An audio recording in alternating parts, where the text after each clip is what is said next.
And Righto. we can hope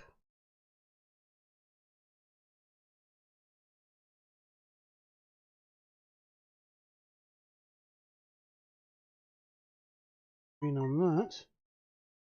And it looks like we are live. I hate what YouTube have done this fucking thing again, where now you No, they've just updated and made things worse. I'm astonished. you just press go on OBS, and the moment it sees a stream happening, it automatically kicks in, which is not how it used to be. And I am not a fan. It used to be you'd start that, you could then check how the stream was going on without going live, and then you could go live. But no, now it's just immediately press on OBS and immediately kicks in and goes live on you. So we are now live.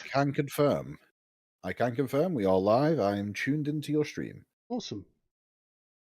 You would And be it is muted because speech jamming myself is never a good idea. good idea. I am going to do a little bit of shilling. Shilling? You're going to do Yes. some 5 pence? Or is that half shilling? Indeed. Shilling was half. Was a shilling 5p or 10p? I forget old money. I wasn't around for it. We don't believe you. Only just, but I actually wasn't around for it. It did always amuse me that pounds, shillings, and pence was denoted as LS and D. Which, you know. Romans. Yeah. Shillings are It's an anagram for Mormon. because shillings are more than sixpence, aren't they? No, it's either it's either 10p or 5p was a shilling. Can't remember which. Yeah, but in all the old noddies, a shilling was always more than a sixpence, and it was always quite true to the old money. In that case, it would be a 10p. Because I know half shilling was shilling and half shilling. I think half shilling is a 5p coin. It was a better system anyway. Just divide your pounds into 240 pence. Well, it depends, because at different points in time it was either 240 or 120.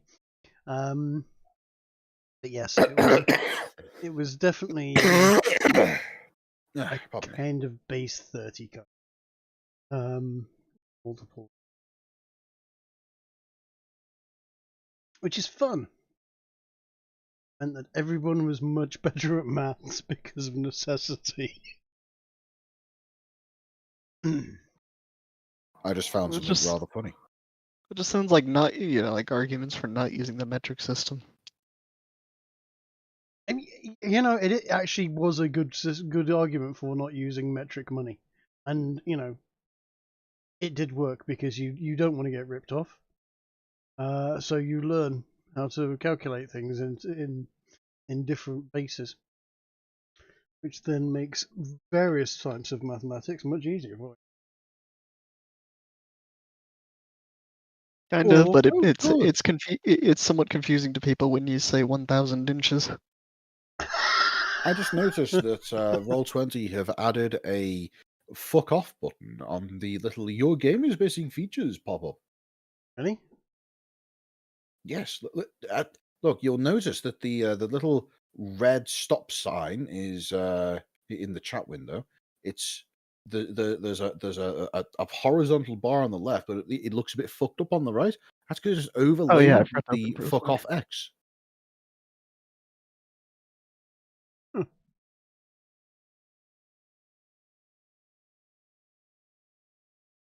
That's always bothered me. Yes. So yes. In previous sessions, the party has been exploring around Donheim and doing various bits and pieces regarding the killing of dragons and themselves, and probably some random wildlife at the same time.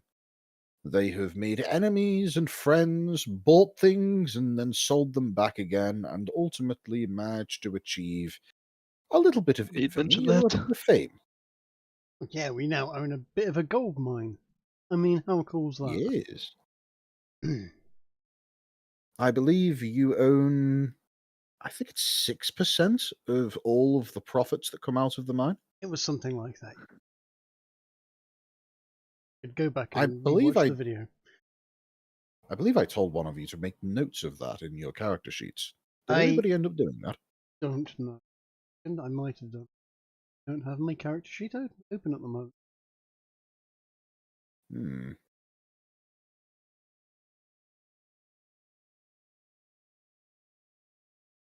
There's a chance I might have written it down myself, but I don't think I did. So unless you have it written down somewhere, we're going to say 6%, and then I'm making a note of that immediately. I remember it being 6%.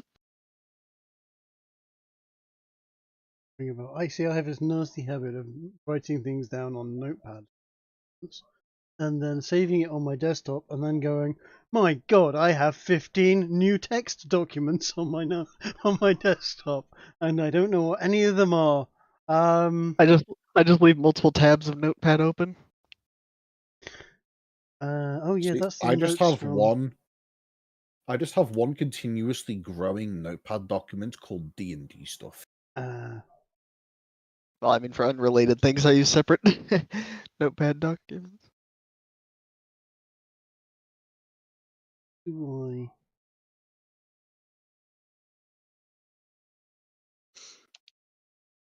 Especially if I want to keep track of like several things in the, like things I wanted to get done in a game or something.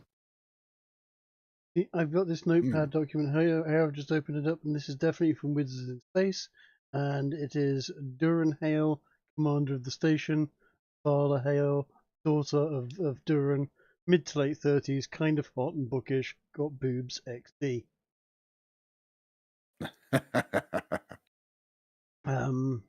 Is Yeah. XD larger than Double D? XD is definitely larger than Double D. It is also, mini face kind of thing.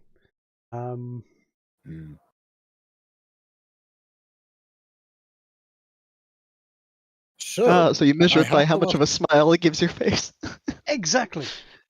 Big smiley face means really large.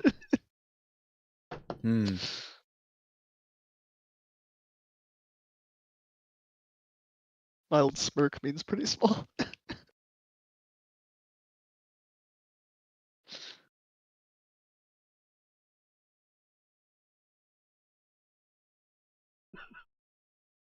Sorry, I just had a blueberry muffin delivered to the cat, whilst Kiki gave me the cat food.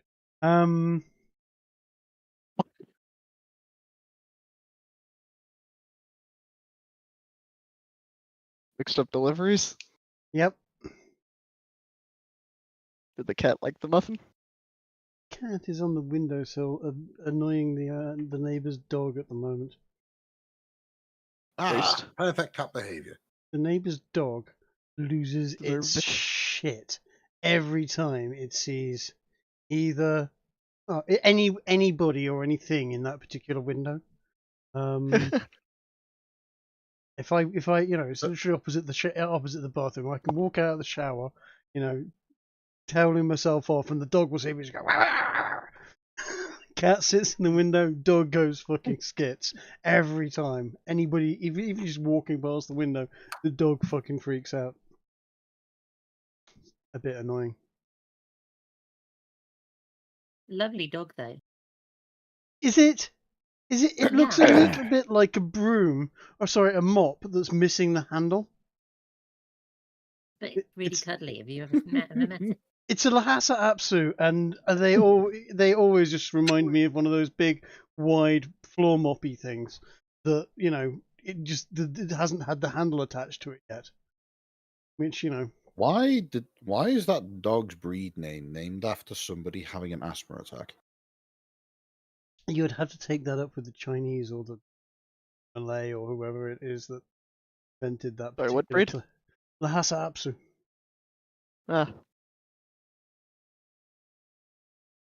We have another neighbour that's got a dog recently, and it terrifies their cat. Oh, it's the cutest little doggo as well. It's little tiny thing. And their cat is a Bengal. Is it one of those miniature Yorkies? I'm not quite sure. It could be a sausage dog, i.e. Dachshund. It could be all manner of things at this point in time. It is the tiniest, weeest little black and brown puppy.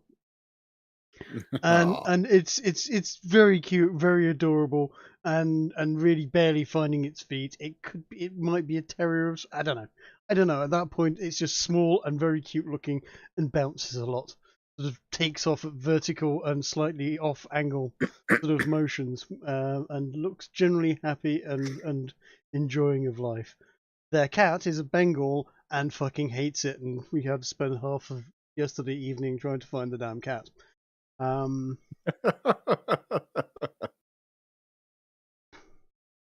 Oh man,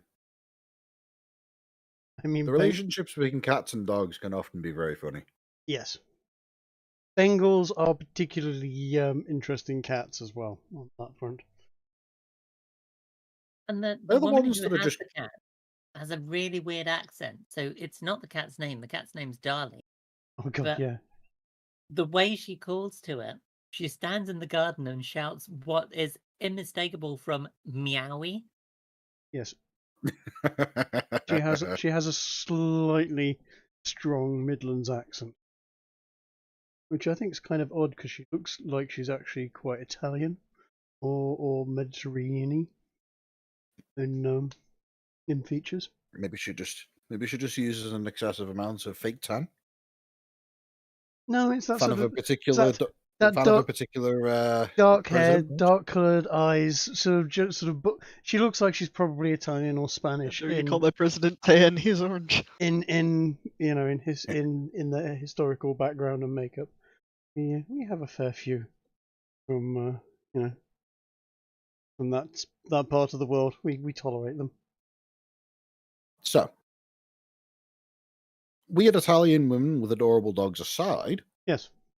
what are the party doing as part of today's D&D session? I don't know, Because but Bobby we has do given need up to on. Well, first off, my priority is to not be exhausted. Well, if we want, we could just simply say we skip through several days worth of downtime. Yay. Some of the party get done with stuff whilst Essig spends progressively less and less time just recovering in the local inn. Okay, whilst Essig's doing that recovering in that case, can Bobby desperately try to find any women that are not dwarfs and are not bearded and are in any way, shape, or form hot and try to shag them? That's a tall order in Donheim. I'm afraid to say that Donheim is a very dwarf-centric place. I know, but there was that shop owner lass, you know. Yes, Katie is indeed a human. How is she prepared to negotiate a discount on her stock, so to speak? Why don't you bring her up?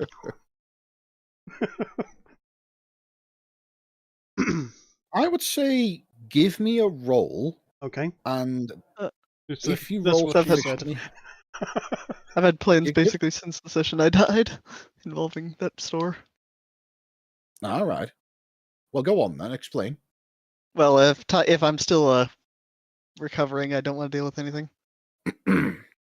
Well, basically, recovering means that you have to make sure that you get your long rest each day. But I can reasonably say that you can just walk around slowly about the town doing things, and not just spend literally, what would that be? Nearly 100 consecutive hours just Yeah, snoozing. but That's I don't want penalties to perception or persuasions and stuff. Can I, in that case, also find any particularly trollish-looking, ugly dwarven women and send them, if they're willing, to go and check in on Essig and make sure he's feeling okay, and nurse him back to health. He's got exhaustion. If he starts dealing with dwarven women, he's just going to get more exhaustion. Yeah, the man's hot. The man's a half elf. Exactly. He'll snap like a twig. And somewhat racist towards dwarves. Is he? I don't actually remember having a problem with dwarves. I seem to remember you beating the living fuck out of a dwarf. Oh, no, that wasn't. Well, that's because he tried to murder me. That wasn't racism. Okay, yeah, I mean, fair enough. That was incredibly personal. What we could do is we could hook Essig up with a dwarven escort, but before they go in, we could illusion them to look like another elf. Oh, that's a great idea. That's very, very mean.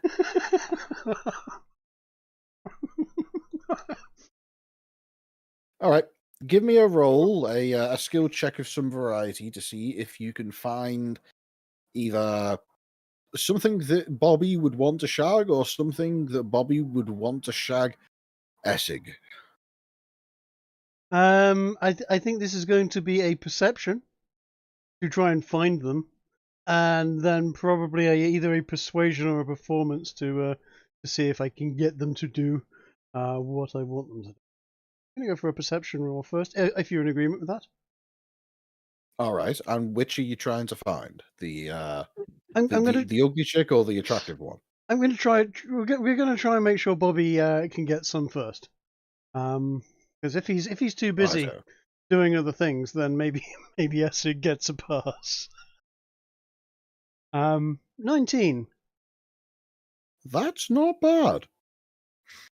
You are able to locate after a little bit of asking around and finding your way around the place, what is largely regarded as to be the most beautiful dwarven woman in the village. And upon arriving at this woman's house and investigating, you find that the definition of beauty in a dwarf is unexpected. For you see, the dwarves have this interesting and unique little aspect about them, wherein typically dwarven women just kind of look like, typically dwarven-esque individuals, but they just so happen to have slightly more womanly features. However, there are on occasion a dwarven woman born with the ability to achieve a true elevated level of beauty, which is determined by their capacity to grow a beard, which is what you are seeing before you today. Aha. This dwarven woman who answers the door to you is in possession of a mighty flowing auburn brown beard, which is matched only by the wavy explosion of hair upon her head, as well as a pair of gigantic tits. Bobby is rapidly going to beat a hasty retreat on that one. As I said, non-dwarven women. Bobby does not like the dwarves. He likes to, climb to his treasure. Is this their roommate? Nope. Oh, Jesus Christ. I just clicked on D&D room. That is horrifying. What is horrifying? What's happened? No, Bobby is leaving rapidly. I'll give you a vague idea as to what I'm talking about in terms of what you see. By the way, are you familiar with Samurai Jack? Vaguely, yes. Cartoon. Mm-hmm. Do you remember the Scotsman's wife? Well, I know of it. It's during that period of time when I was trying to be a grown-up and wasn't actually watching a large amount of cartoons. It passed. Well, I reached my second childhood rapidly. This is this is somewhat similar to the picture of supreme beauty that you see as you open the door. Found another one. Yeah, I could see that. That's blatantly just a wig strapped to a woman's chin. The first one was just a dude. Yeah. Nope, nope, nope, nope. Bobby is going to, But after make excuses. Go. I'm terribly sorry. I believe I was led to believe this is the mayor's house. Very very sorry. By the way, we're introduce yourself, etc. etc. Looking for a somebody that can help my friend nurse him back to health. You wouldn't happen to know of any kindly ladies in the area, would you? well, she looks a little confused at first, and then says, "Oh, you're one of those fellas that came and dealt with the old dragon, aren't you?" Yeah. You must have heard us. We did go off. It did go off with quite a bang. I imagine they heard us in Barpack I did. again. My friend on the other Hmm. side of the village, one of our windows broke from that bang. Oh, I'm terribly sorry. Oh, don't worry, she's been selling the shards as souvenirs, Ha! making a bit of coin from that, you know. But if you're looking to find someone to nurse your friend back to health, I'd be happy to do it for you. Yeah, fantastic. Does he need a place to stay? We're shacked up at the what's the name of the pub? I can't remember the name of the pub. Wherever it is. I believe it was called the Golden Pick, but let me Yeah. just double check. No, that was the name of the magic items. The inn that's on the minus side of town is called the Pit. The Pit. We're actually shacked up at the Pit at the present moment. We didn't think we'd be staying for very long. Quick couple of nights and then off. But poor Essig does need to recover Oh from no! being a bit dead.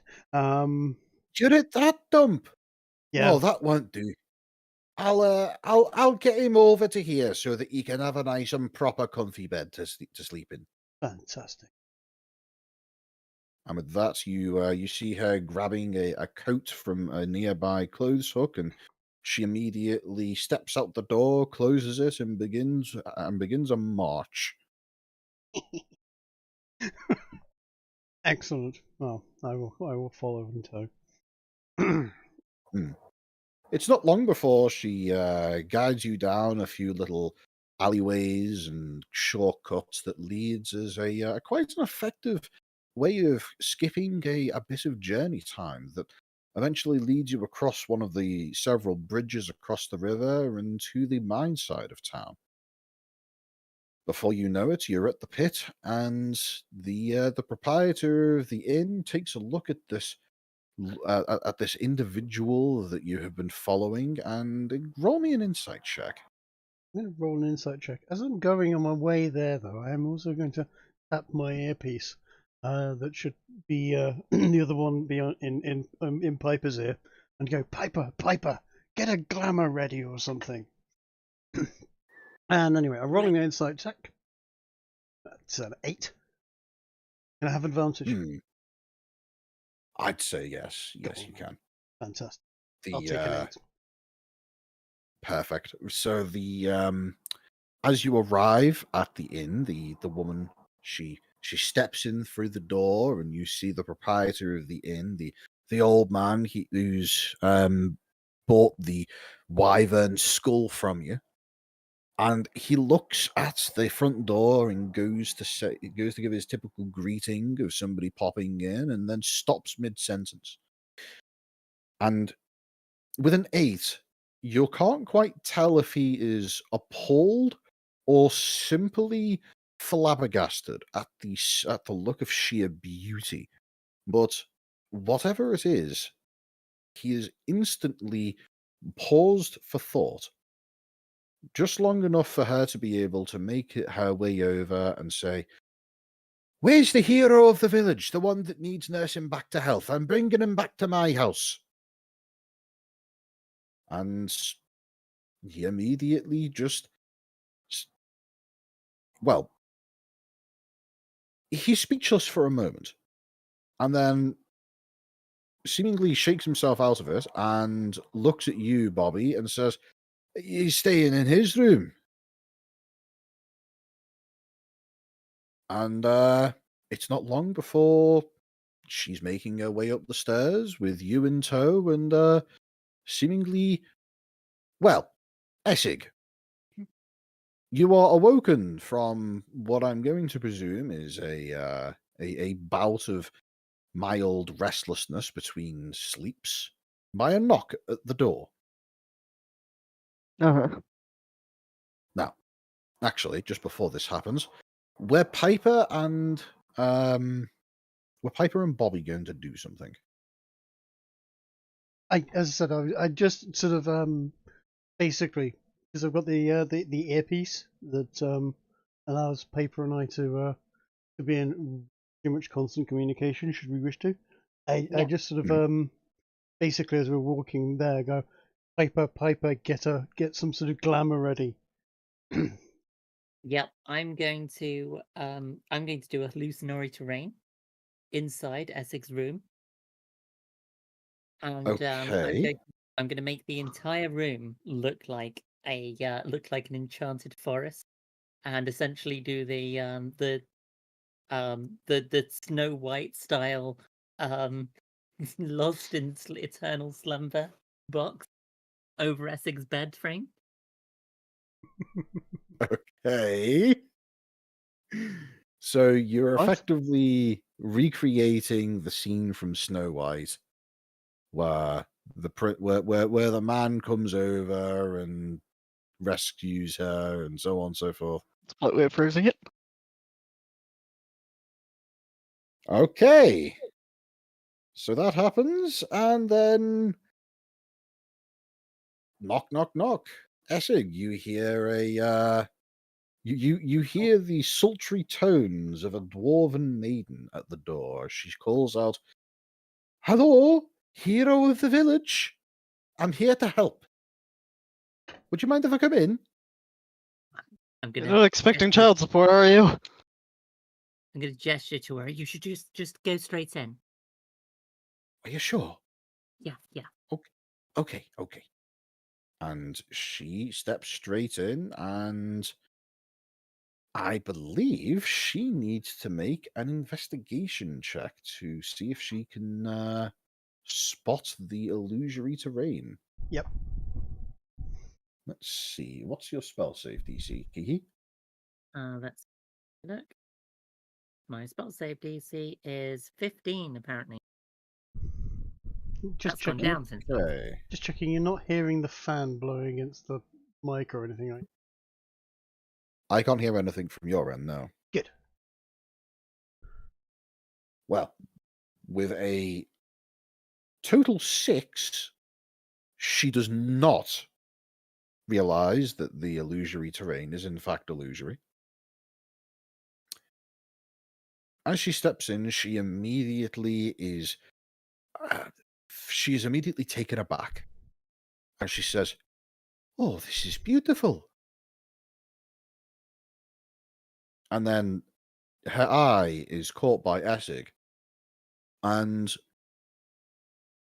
she gives a look of pity towards you, Essig. Uh-huh. This. No, but bear in mind when I described this woman earlier, she's dwarven in appearance. She has like imagine 80s big hair. That's the kind of hair that she has, and Oh God. that same hair is also that same style of hair is also matched in her beard. Right.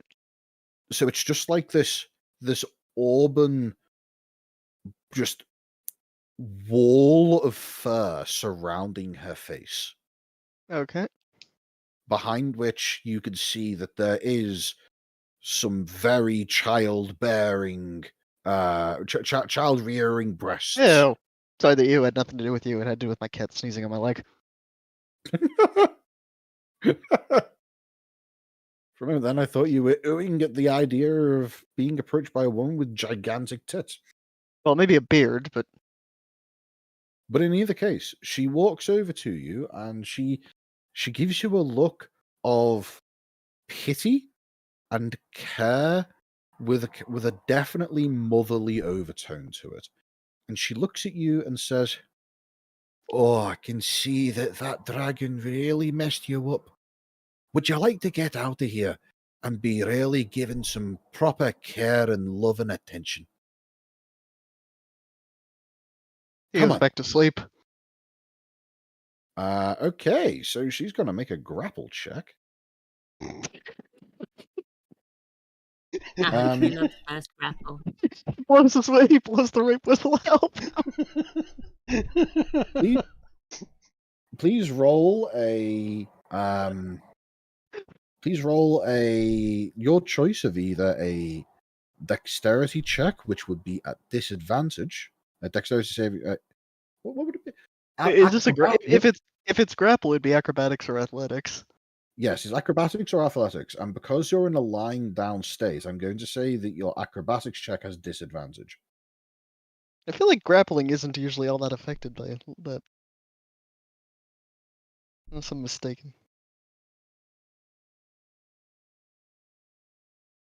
She rolls an 18 to grab a hold of you.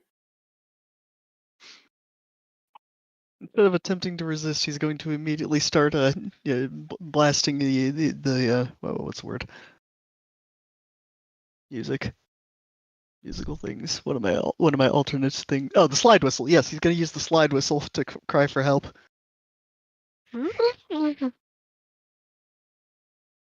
Oh, I'm just picturing like an ambulance siren going off via the use of the slide whistle. Yes. And yep, she grabs you, hooks you up over her shoulder, and then looks towards Bobby and Piper and says, "I'm gonna take very good care of you, friend," and begins to walk out. Be gentle with him. Oh, don't you worry. I've dealt with many a babe, and he'll be in the best of possible care.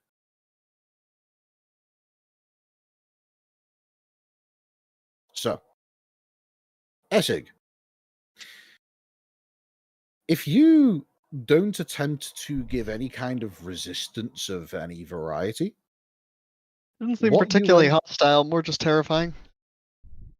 yeah, if you don't attempt to like resist, let's just put it that way, what you will find is that this dwarven woman carries you through town over her shoulder without even so much of a breaking of her stride. She is apparently rather strong, and opens her door, brings you in, and very gently sets you down in what you presume to be her own bed.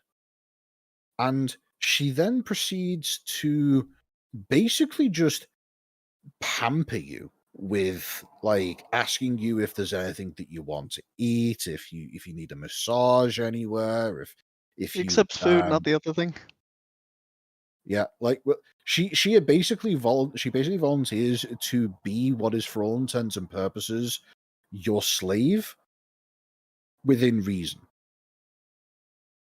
He accepts the food and I don't know, pillow adjustments or whatever. Yeah. And I would say, due to the care, attention, and pampering that you receive from this, if you just accept it, you will find that your 4 days of recovery gets cut down to just 3 days. Oh yeah, some number that won't matter at any point in the future. Absolutely, yes, indeed, you are correct. So, You're welcome. I'm now going to roll a d4, and if I roll a 1, she will attempt to sex you. She does not attempt to sex you. That's good. So, with all of that said, Bobby is looking for somebody to give a ride to, isn't he? Yep, absolutely. Someone without a beard, preferably.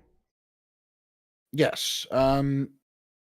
Looking around and asking around, you find that there is literally only one non-dwarven female in the town, and that is Katie, the proprietor and owner of the local magic trinkets.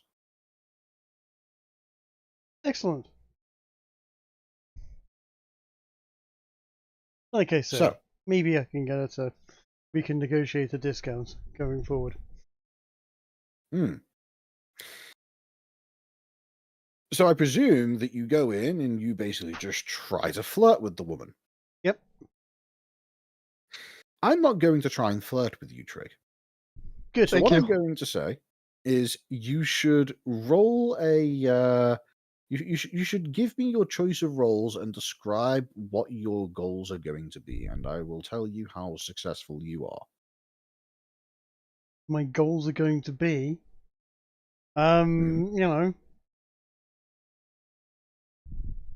decent no holds barred shag and maybe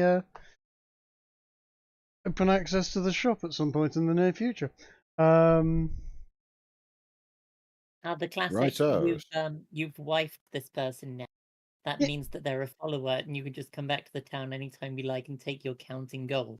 Pretty much, yeah. You know, like the thing in Skyrim, yeah, where you marry the person, and that just basically means you go and rob their shop anytime you be in Wyvern. God, that's such a Not sure I ever married a shopkeeper. terrible thing that you could do.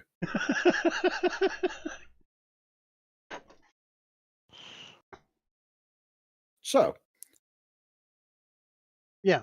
So go on then. I would say give me a persuasion check first to see how well you are, to see how effective you are in persuading her to giving you a chance.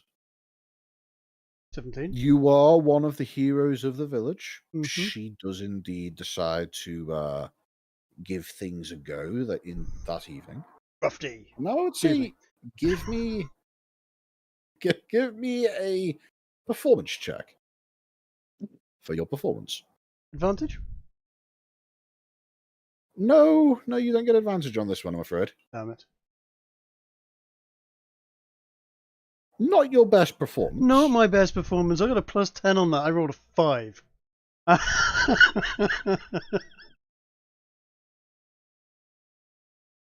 It was difficult for you. You couldn't help but think of all the beards. Yeah, absolutely. By the time you're done, you are able to find that this woman has been seemingly satisfied by your attempts, by your experience. But you do notice something that I won't ask you to roll a check on. You get the distinct impression that you might well have just taken this woman's virginity. Oh, okay. Damn. That's the exact opposite of what I was thinking. Yeah. I thought he was about. I was gonna say like she's pregnant or something. You noticed some But in strange either case, around her groin area. What? No, Bobby keeps himself clean, remember? Yeah. By the consistent viewing of various temples from wherever he happens to be traveling to. And generous donations. Mm-hmm. I am highly religious at this point. Indeed. He follows many gods. Every healing temple in the entire Stratovania knows Bobby and his highly generous donations. So when are you going to cross-class into a paladin of pleasure? Oh, that's not a bad idea. Oh, that reminds me of the level 5 paladin pickup line. Hey baby, I'm immune to disease.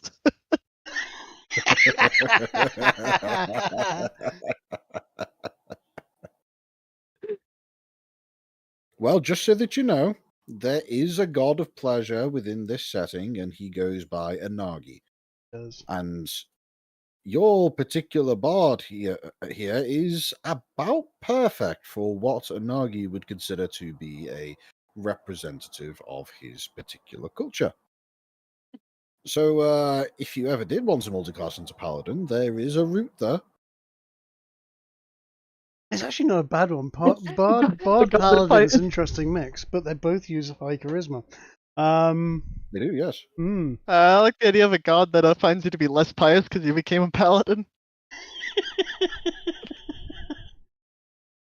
His faith wavered, so he became a paladin.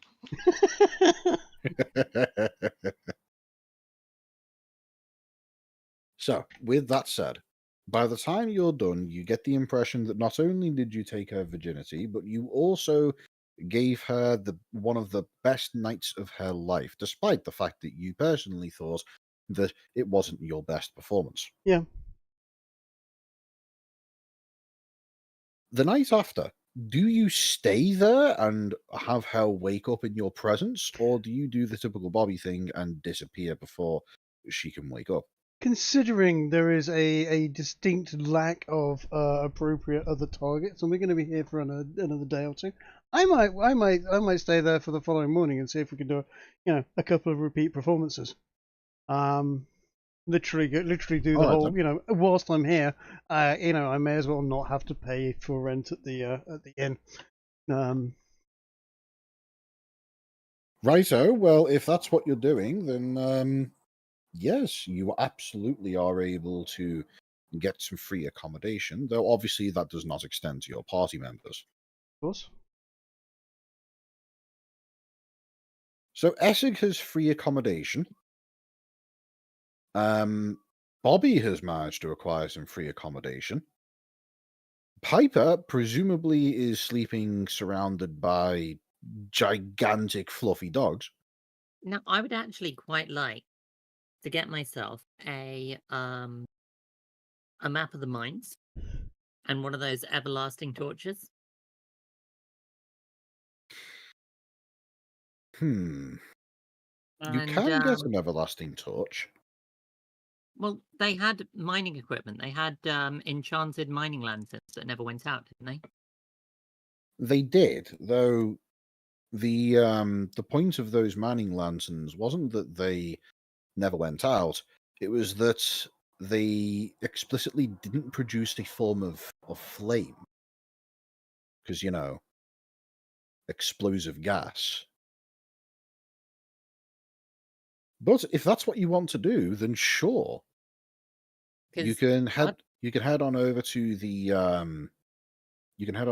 Golden Pick, and you can speak to the proprietor about some equipment. Because I'd quite like to track down where this wyvern was hiding out.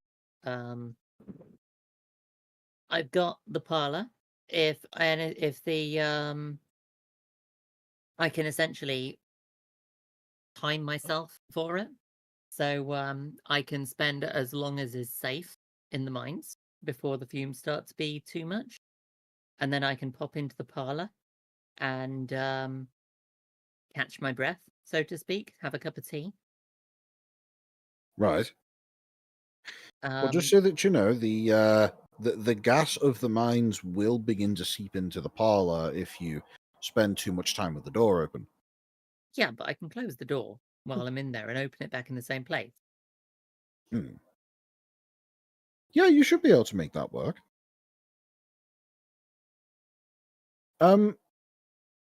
Upon asking the dwarf who owns the golden pickaxe for some form of lighting, he provides you with the option to buy, well, basically precisely what you wanted. It would be a hooded lantern that has the ability to produce a light that doesn't actually produce any heat. It is a cold flame of sorts. And Does it as need fuel? such, it does not need fuel. It is powered by enchantment. Right. And seemingly just keeps going. Okay, well, that It is worth noting that the flame that this produces is nearly white, but has an ever so slight greenish bluish tinge to it, which you can't help but notice is definitely odd. You've never seen that particular color of fire before.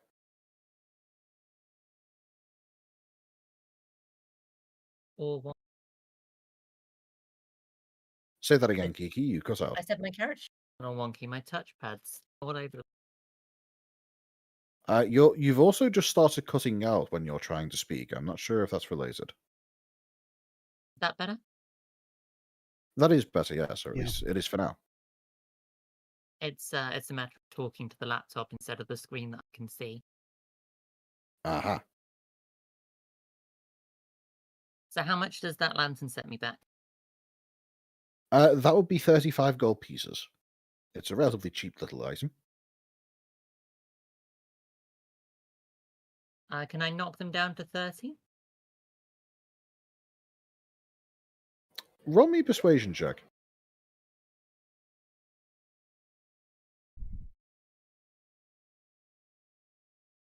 Oh, that's the parlor. Hang on.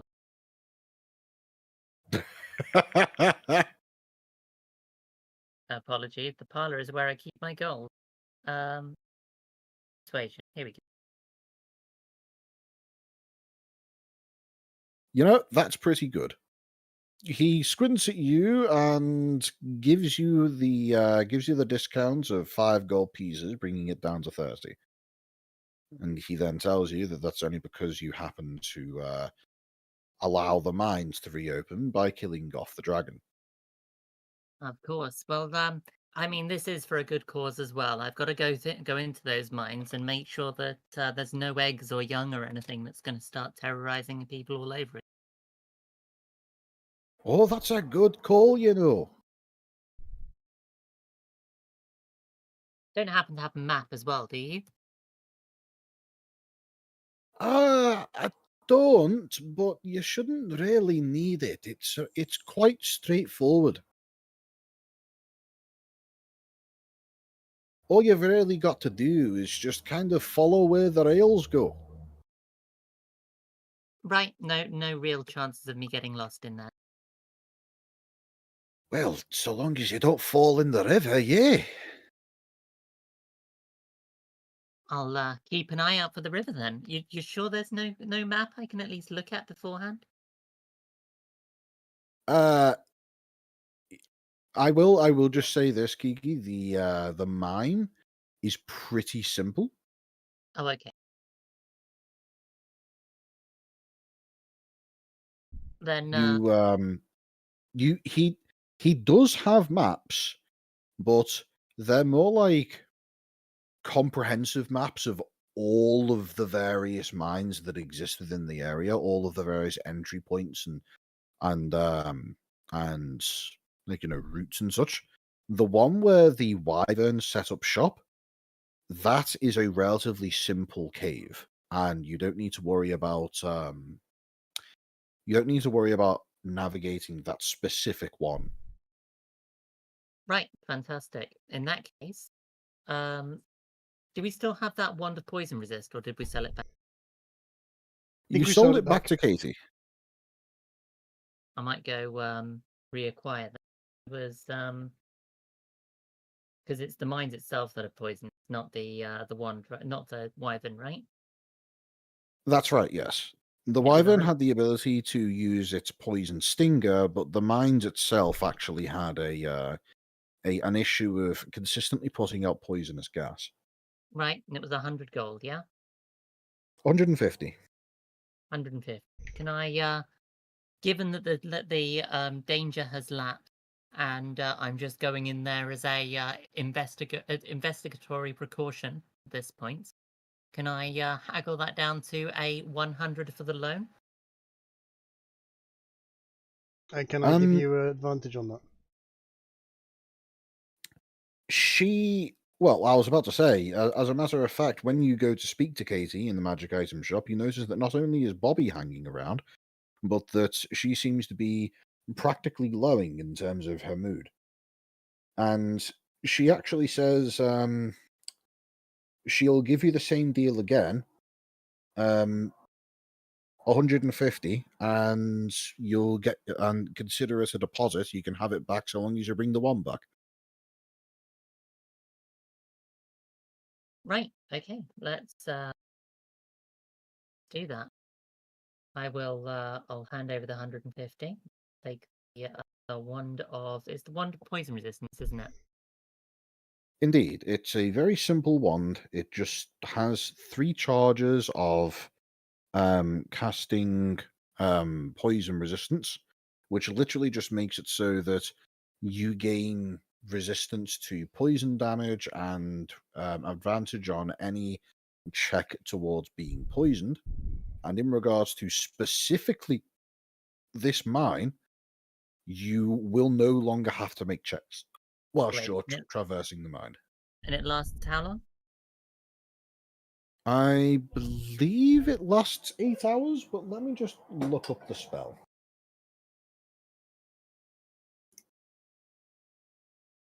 Yeah, AFK for 2 minutes.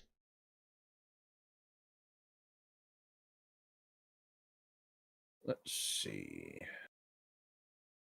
Protection from poison. Duration is 1 hour. Right. Well, that'll be fine for some basic investigation. I'll Indeed. head on over and I'll essentially go check this cave out, make sure that there's no eggs or anything left behind, and slightest hint of trouble, I'll hop in the parlor. Alrighty. I'm going to go ahead and move you over to the relevant map. Because I don't want these dwarves going in and pinching the horde after we dealt with the dragon. Ah. I'm going to delete Bobby from the map, and Take there that, you Molly. go. You should be able to see this. In theory, you could just load everything into the parlor, can't you? Yeah. Yeah, nice. Mhm. Where am I looking? Go towards the bottom of the map.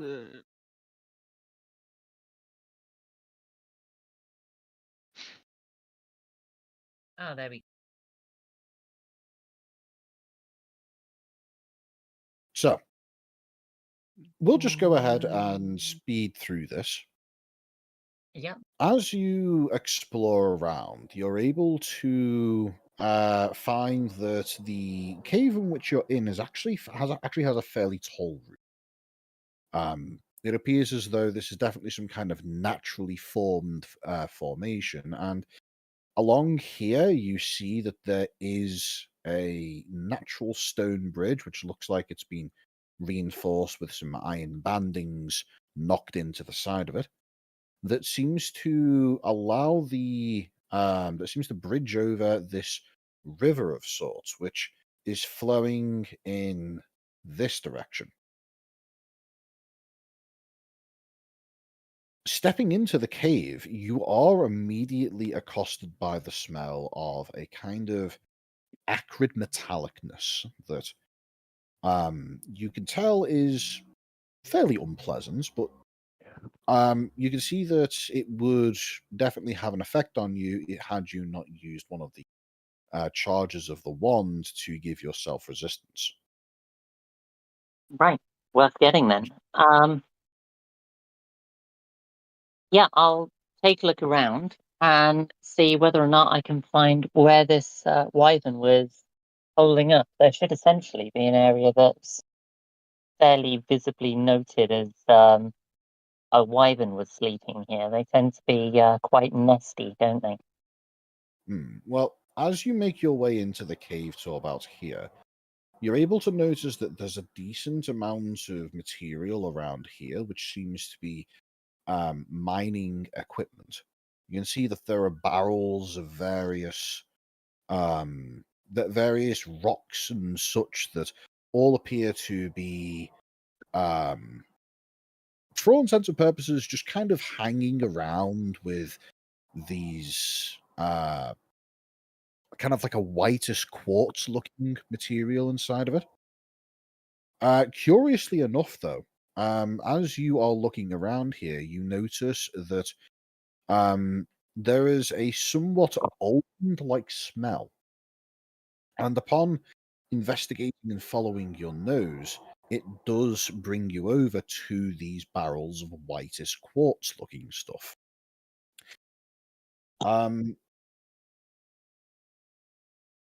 Bit interesting. But if you want to give me a check of some variety to see what information you're able to pull up on that, go for it. Yeah, let's do a. What will be relevant for this? I mean, it's pretty much general knowledge for this one, isn't it? Or would it be nature, maybe? Nature might do it, but if you have something that's more, as you say, general knowledge, that would be about it. I mean, Arcana isn't, I guess, insight. How about just an Ins- investigation check? Go with investigation. That sounds about right.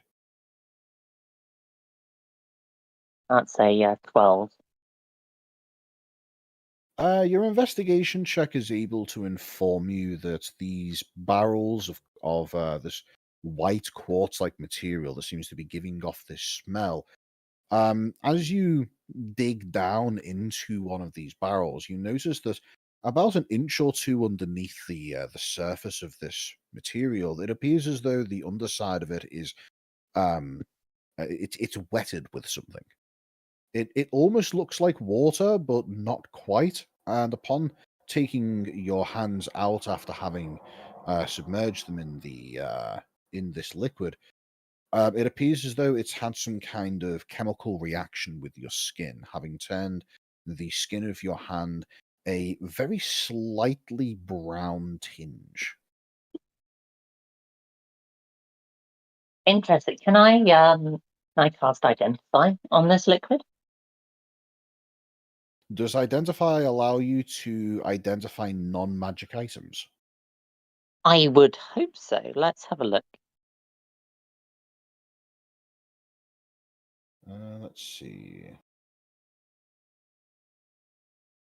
If it's a magic item, you learn its properties. In that case, I'm afraid when you cast Identify on this, it doesn't come back with anything. You get the impression that Right. whatever this is, it's quite mundane. Well, I'll take a vial of it. As you take a vial of it, looking at the vial and holding it up to the light of your lantern, you're able to see that the actual liquid itself, it does have a slight, like almost orange color to it, and that appears to be what has stained your skin. It's Trump's stash of fake tan. What about the crystals? The crystals, they okay. Have you ever seen pieces of quartz that you might find like as part of a rubble pile on the beach or something? Yeah. Just imagine that, but like a whole barrel of it.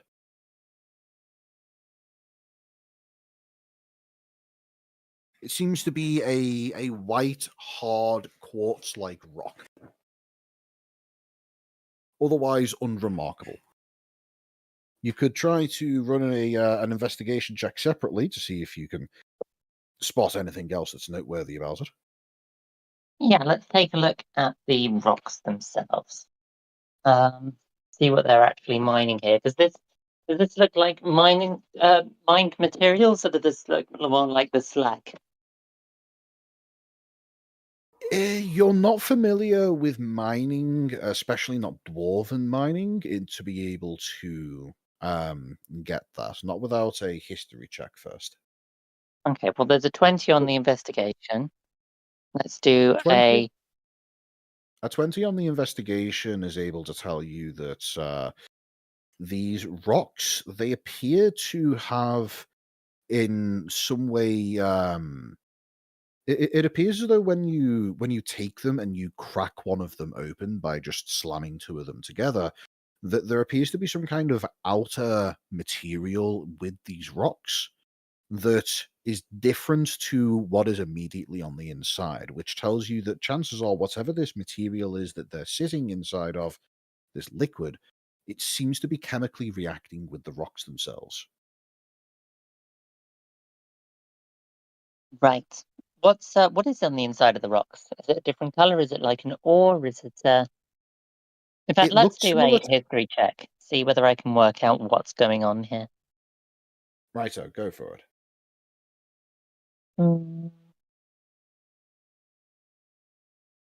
That's a 5. This is probably the first mine you've ever been in, and you've never really looked into it in the past. The rocks themselves do give you some information in that the inside of them appears to be slightly different to the outside. The outside looks completely opaque, with an almost vaguely powderiness to them. The inside is glassy smooth once broken into, and with a degree of translucence to it. Okay, I'll take a sample of stone as well. And I'll like just a hand size piece. So go ahead and add into your parlor's inventory a weathered white stone, and then maybe put in quartz in the in brackets afterwards, and with a question mark maybe, and a vial of brownish orange liquid. And I'll carry on looking for the wyvern nest. Righto. You remember that the dwarf informed you to just simply follow the rails, and it doesn't take you long to spot that there does appear to be rails around here specifically. Indeed, yeah. As you make your way across what appears to be another natural stone bridge, again, you're able to quite easily see that this has clearly been reinforced. And let me just go ahead and reveal the interior here. Ooh. As you step along here and into this next section of the mine, you're able to see that the gas, which up until this point has had a very mild effect on the environment, it seems to give a kind of pinkish tinge to everything, seems to have doubled in intensity here. You can also see that the various wooden reinforcements that are surrounded here all seem to have varying degrees of char to them, as if they've all been exposed to some level of short-lived flame. Kind It of like looks like this is the right way. if you've ever had the unfortunate experience of having microwaved a wooden kitchen utensil, you'll have an idea as to what this looks like. I'll go up to one of the weathered beams and give it a not a heavy shove, but a bit of a wobble just to check the structural integrity of it. Make sure this mine's not going to collapse on me as I go in. There is not even the slightest hint of a budge. Right. I'll carry on through then. I'm gonna be a bit quiet as I do so. I was about to say I'm gonna roll some stealth if I can, but I'm using a hooded lantern and projecting a beam of light in front of me. It's not too effective to stealth with that. No, it's not. But I'll move on up. Yep. And as you do, you're able to note that the rails seem to continue along, and it's not long before you are able to spot this region of the mine. I mean, if it was gonna make a nest anywhere, it'd be a big area like this. And it did Well, seem as a to matter come of out fact, very quickly. as you make your way here, you see as though there is more barrels of this white quartz-like material, and you also see that there appears to be like striations of this material embedded within the walls. And roll me a perception check for a moment. Certainly. Now, was I mistaken in my belief that this was supposed to be a gold mine? No, you weren't. And upon rolling a 22 with your perception check, you are indeed able to spot that it appears as though that the rocks that you see, these quartz stone that you see within the walls, it appears as though there is tiny little flecks of yellow embedded within them. Something that you distinctly remember not seeing when they were inside of the barrels. Ah, so it's Aqua Regis, essentially. Hmm. Which I'm aware of, but I'm presuming that I'd need, in order to work this out with Piper, some form of alchemical check, like maybe a Arcana. Arcana isn't alchemy. They are two separate fields. But maybe if you rolled particularly high with Arcana, some information might manage to leak through. What would be more relevant then? I would Medicine? say, without having proficiency in like alchemy, potion making, or anything of that variety, the best that you could do would probably be, I would say, a 50-50 toss up between medicine and history. I'll do medicine. Let's have a 7. Can I get advantage on that? Sure, you can have advantage. I'm not sure from where, but I'm feeling generous. Perfect. And, well, the only thing that you're able to pull up from your memory is that, well, those rocks in the barrels certainly didn't have any flecks of gold, but these ones in the walls seem to. I'm going to send a message to Bobby and say, "Here, Bobby, I don't think this gold mine's legit. Looks like they've got bits of gold in the wall, but by the time they get the rocks out, it's all gone. Wait, what? They're taking the gold out of the rocks somehow. All they've got down here is this weird white crystal." You're kidding me. I'll ask, what's her face again? Katie, Katie. I'll ask Katie about it. She's just looking after the shop at the moment.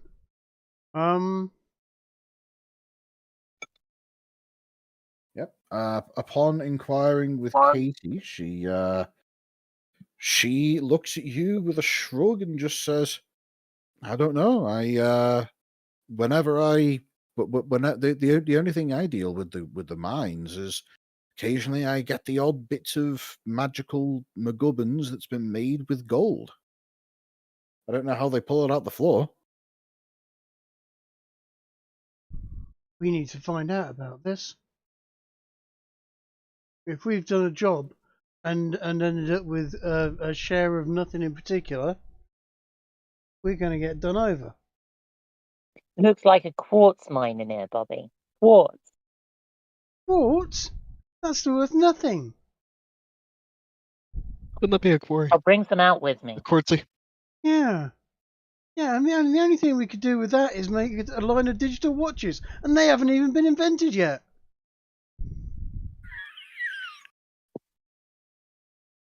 Fuck you. Anyway, I'm still looking for this wyvern. I'm sure he's got a nest in here somewhere.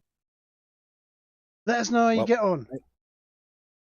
A quick Right. cursory check of the area, Piper, informs you Which that is there on- appears to be not really much in the way of other materials. By the way, this area up here, let me just go ahead and do that. You can't go that way; it's blocked. Right. Sure. There looks like there's a path this way. Indeed, there is. And as you make your way in that direction, you note that the smell of the gas seems to once again intensify.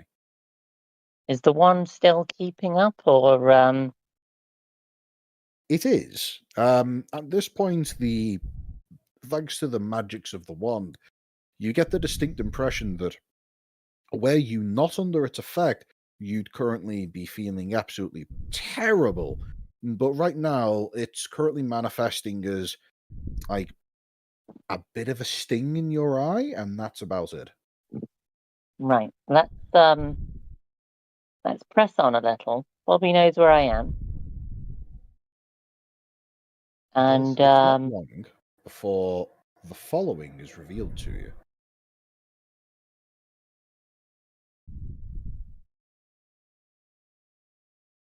And as you step into this area, you note that it appears as though the walls of this area have a lot of this white quartz-like material with the occasional little flecks of gold within them. Give me just a moment.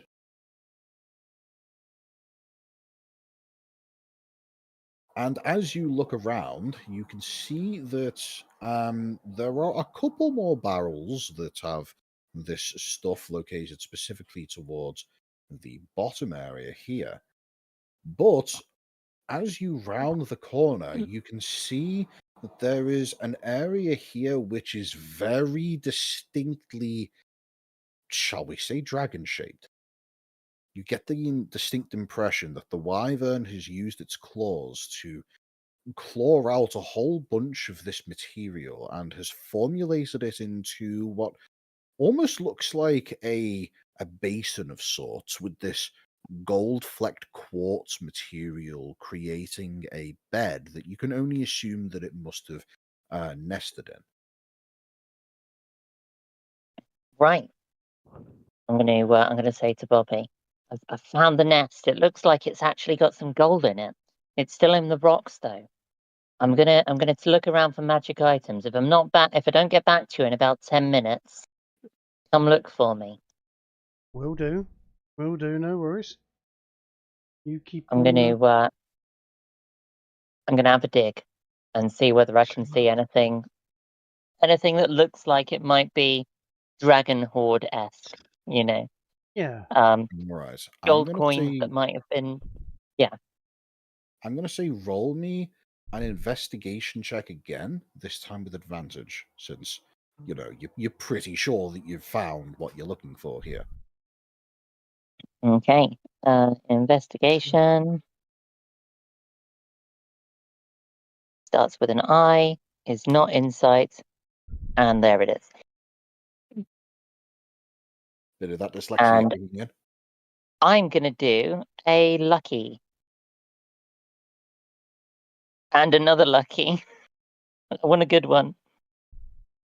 Hey! And I get yeah. That, I believe, leaves you with a 14, since each lucky is effectively a non-advantage reroll. I've got 3 of them though. Indeed. I'm gonna do one more. There we go. That's a 19. That's pretty good.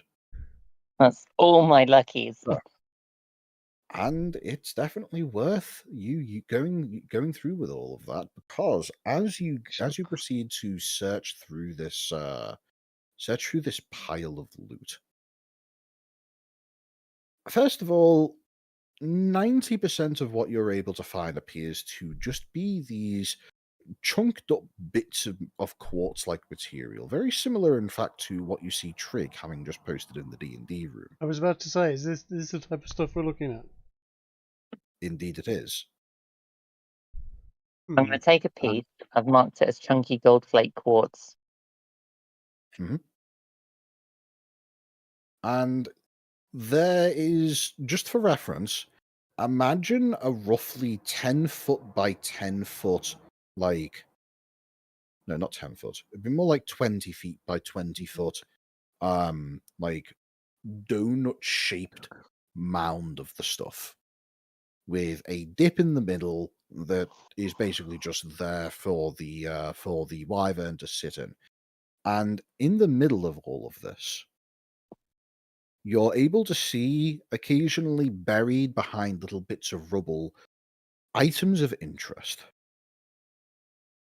First of all, you find a dagger. It's a rather nice looking dagger. It appears to have a slight curve to it and has a distinctly golden handle. Okay. You're not really able to make anything else about it, but it appears to be a rather nice looking little a little dagger. I'll identify them when I get out, yeah. The next thing that you're able to spot is a collection of rings. They all appear to be on a string of some variety, and there is several of them, all of which appear to have various gems in them. But the thing that catches your eye is that one of them appears to be of a very similar design to the ones that you got off of the dwarf man, the ones that could absorb a single hit of a large explosion. Okay. Not all of them are of that design, but at least one of them is. And the last item that you spot, not because of its value, but because of its apparent lack thereof, is a twig. A twig. I'll take the twig. It's unusual to see it in this. It's exceptionally unusual considering it's right in the middle of this pile of quartz of gold-laden quartz. And it is positioned right in the center of it all. If you dropped it in a pile of other twigs, it would look virtually identical. There is just it's just the fact that it's here makes you think that's suspicious as all fuck. That's amazing. It's clearly the fabled magic item twig of camouflage. It blends seamlessly with other twigs when dropped in a forest. Hmm. Thank you for the throwback there. Oh, that was a Right, throwback. That was a callback to the magic item that I created for Theo, which was a cloak of camouflage, which was gave you advantage to being detected or not being detected when you were in a wooded environment because it was a cloak made of leaves and twigs. He was convinced it was a magic item. I never told him it was a magic item. Made by Saint Yes, Made by Saint Gilius, right? Yeah, basically, yeah. he didn't get the quiver of poisoning though either, which was a quiver with a sponge in the bottom. Yeah, the quiver of poisoning was great. It was you basically you prepare it by putting poison into the quiver, and then any arrows that you store in that quiver will immediately become poisoned and be poisoned arrows. It was just a sponge stuck in the bottom of his quiver. Again, he thought it was some sort of magic item. It's like, it's not magic. Just because I've written it up as a wondrous item doesn't mean it's magic. It's just unusual. Yeah. As I'm rummaging around, there's definitely no eggs or anything like that in the area. Nothing that might be a threat as well. May as well do my due diligence while I'm here. In terms of threats, absolutely not. In terms of eggs, also absolutely not, unless wyvern eggs are suspiciously shaped like small blocks of broken quartz, then no. And I'm going to appreciate the loot that I have been given and not press too much further. And say, just a brief, that's all I can find with that check, yeah? Can I just say, but well done with the quartz, by the way. The quartz is often found with gold flecks in it, because quartz apparently is one of the last things to cool down in the Earth's core, and is very, very porous as it's cooling. And molten gold will pour into the pores of quartz as it's hardening and forming. and so you do often get quartz with gold flecks in it, like the picture I Yep. posted, and that is in fact indeed gold. Mm. And There's another geological process that can happen where if you have a source of water that is been flowing very, very deep in the earth, and then it wells up through a quartz formation. Mhm. That quartz will effectively filter out the gold particles from that water that will have come up from deeper in the earth. And that gold will gradually deposit over the course of hundreds of thousands of years, building up in the quartz as a kind of like a dirty filter for all intents and purposes. And the reason why you can often find gold by panning is Mhm. because that very same quartz gets gradually broken down from mountains, and then the gold gets released, and it ends up concentrating in riverbeds. yeah, actually, it's really highly regarded as for tabletops and stuff like that. But it's very difficult to find and very rare, obviously because it's materials, and because when people find it, they tend to smash it very hard with a hammer and break it up into small chunks, and then apply various chemical processes and heats to it to get the gold from it. Mm, Probably actually worth more as a nice big tabletop slab, although a lot heavier than yes. just the gold. You get the distinct. I would say that by now you as the players will have gotten the distinct impression that the process here is they smash up the gold and then they let them sit in barrels of aqua regia to dissolve out the material whilst leaving the quartz behind. Yeah. Yeah, Piper, however, has no clue and is unsure of what's happening to the gold and why they're turning it into quartz. Yep. So yeah, I'll call Bobby up again. I'll say, right, I've got the gear, Bobby. I'm gonna make my way out. I'll come back and identify it all at the tavern. Awesome. Any sign of a musical instrument or anything? Doesn't look like it. There's a bunch of rings. There was a stick. Stick? We'd find a stick down there. Yeah. Right in the middle as well. I reckon it does something. Might be a wand or something. And How- a nice looking dagger. Oh well, we'll definitely have the nice looking dagger. Great find. Great find. Okay, stick. That's weird, isn't it? Yeah. Anyway, I'll have another quick look around, see if there's any instruments, but I don't see any. Awesome. I reckon Kargar got it confused again. I reckon he was after a dragon, and this thing's clearly not a dragon. Well, he does do that, doesn't he? He thought a dragon was a flamingo or an elephant or something. No worries, no worries. Yeah, have another look round, but don't put yourself in danger. You've been out there for a while now. You might need to take another shot with that wand. Good Soon. call. I'll take another quick look around. Definitely no instruments, right, Ginge? No. You get the impression that all of the properly valuable stuff that was around here, you get the impression that the dragon gathered it all together into this little spot.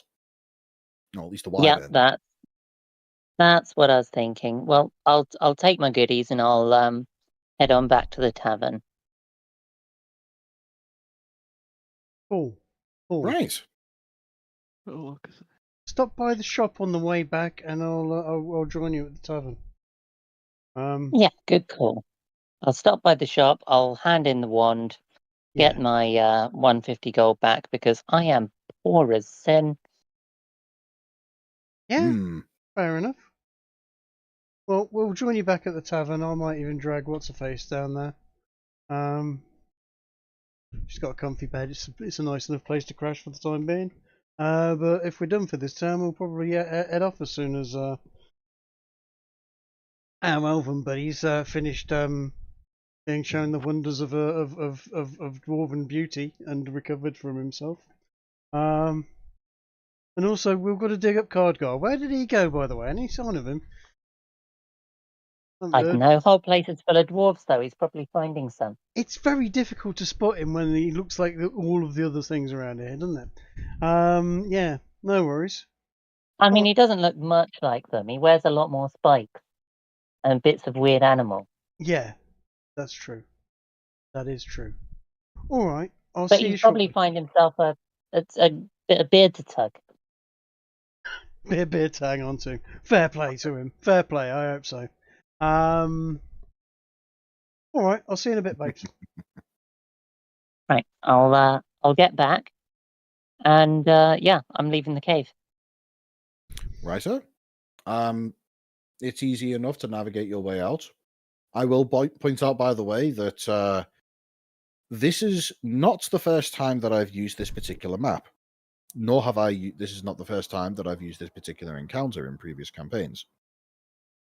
The way you went about dealing with this particular encounter is you set up shop outside of the cave, and you set a bunch of traps, and you lured the thing out, and you eventually demolish the dragon by expending a whole bunch of valuable resources, but effectively turning it into dragon chutney. Yeah. Wise choice. The last party that I had that dealt with this entire scenario, they went straight into the cave, tanked the poison, ended up using several spell slots to try and to try and cure the effect of being repeatedly poisoned by the poisonous gas, blew themselves up at least once, fought the dragon in the dragon's nest where Piper's character token currently is, got blown up by it multiple times by it using its fireball, which in turn set off the poisonous gas and causing great massive explosions, and generally speaking, just barely surviving thanks to that party's bard being able to distract the Wyvern just long enough through the use of various illusory spells to be able to get out, cast use something to be able to lock the dragon in the cave for just long enough for them to be able to create a tiny hut spell inside the entrance to the cave, therefore blocking it off, and then hurling firebolt cantrips into the cave, repeatedly detonating the building of poisonous gas, which the Wyvern was able to escape by jumping into the underground river and using an alternative exit, and then attacking them from above. That doesn't sound like they killed it. It sounds like that cost him an awful lot of trouble. Yeah. As a matter of fact, they didn't. And it came back to harass them on several occasions. Yeah. Well, we put an end to it, good and proper. Here you go, Ginger. These are the 4 key magic items I created for my previous campaign. Yes, I recognize the first two. Yeah. The second 2 are actually unbelievably brilliant items. Apart from one is quite clearly a nightmare. Yeah.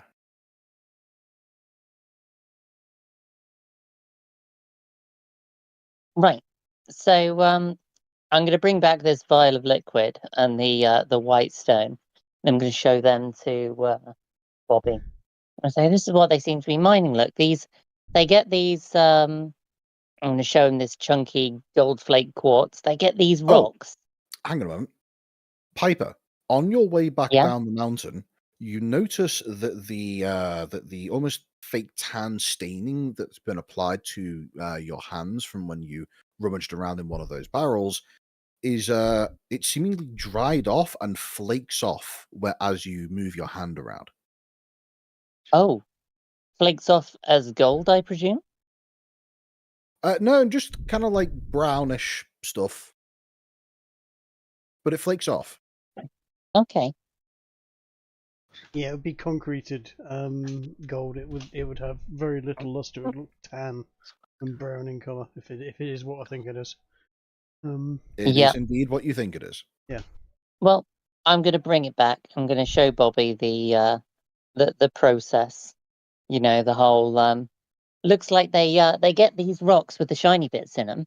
Right. They stick them in this weird water, this brown water, and it just turns into quartz. Let's go chat to the guy that owns the mining shop about this. Yeah. Yeah, I think he knows more about it because this stuff. You said it covered your hands and it flaked off. Yeah, it didn't look like gold though. It was like brown. Like brown. Did you get any of it? Have you got any of that left? I've got some of the liquid. Okay, yeah. Let's go and have a chat with the shop because this is weird. It's supposed to be a gold mine, and I don't know. I don't know anything about this. Well, before we get to that, Coatrack, you Yep. mentioned that there was some business that you wanted to be attending to. Have I recovered? Yeah, let's. Okay. Are you explicitly waiting for when you have completely dealt with all of your exhaustion points? Are you? Yes, when I no longer, reduced functionality. Okay. In that case, I suppose it might be better for us to sort all of that afterwards. Then, so we will go Yeah. through with the other stuff first. Then, right. So, upon arriving at the Golden Pickaxe, you make your way into the place and up the stairs, round the corner. You see the grey-bearded dwarf sitting on a chair, seemingly smoking on a pipe of some variety. And he looks at you and says, "Oh, see you back again." My friend, of course we're back. Want to protect our investments, after all. Investment? Yeah. We own a nice little chunk of that mine now. You don't think we do things like kill wyverns for free, do you? Oh, is Thank that you, how Ren. the mayor decided to reward you folk? Yeah. I mean, it's not a huge investment, but it's a bit of a one. But Yeah, good I don't mean choice. we're Mum's the word. I don't think he wants it spreading to everybody, but seeing as you helped out and everything, I think you've a right. And also, we've got a few questions for you. Oh, Oh, so well, my favourite food is a good blood sausage, and my favourite colour is purple. thanks. well, that's a couple of answers. They're not really what we were going for, though. I mean, they're good to know. We know that if we want to take you out for a meal, we want to take you to a place with purple decorations and get you a good blood sausage. But Sounds like a fine evening. it does, doesn't it? You know what? That sounds great. Is there anywhere that does that around here? Nope. Bummer. I Well- know. But on with your Well, maybe. questions, what you came here for. What's got your mind a buzz? So we've well, I've been in that mine just recently. Just thought I'd go check out the cave, make sure there weren't any eggs or any young or anything that might be something we'd need to deal with before we could open it up and safely let people back in. All right. And it looks a lot to me. Now I don't know much about mining, quite clearly, but it looks to me like you've got something weird going on down there. You see, you get these gold flaky rocks, and they seem to go Aye. in barrels of this liquid here, this brown liquid, and then you turn them Aye. into this quartz rock. Right. So it's quartz to start with, but then when the rocks go in the barrels, the stuff that gets poured over them, that causes the gold to get leached out of the quartz. So the liquid is that's where the gold is. What, So- this stuff here? This brown stuff? That's liquid gold. Not quite. Think Ew. take a jug of water and pour like, I don't know, like a teaspoon of sugar in it. You get Okay. slightly sweet water. Well, that's Yeah. slightly gold poison. Ah. Right. So how to make this into gold then? In fact, you know what? That's fine. We just wanted to clear up. We were a little concerned that we'd been missold on a quartz mine. No, it's definitely a gold mine. That much I can assure you. But well, what you've got inside that little vial there would maybe have enough gold in it to, I don't know, plate a tooth if you're lucky. Ooh. Well, you know what? I've got a few things that I need to take care of. I'm sure you do as well, Bobby. But since you know so much about it, we're going to be in town a few days while our friend recovers. I'd love to spend a little while actually getting to know how the process works properly and someone walking me through it, just so that I know exactly what we're getting ourselves into. All right. Well, I can explain it to you pretty quickly here.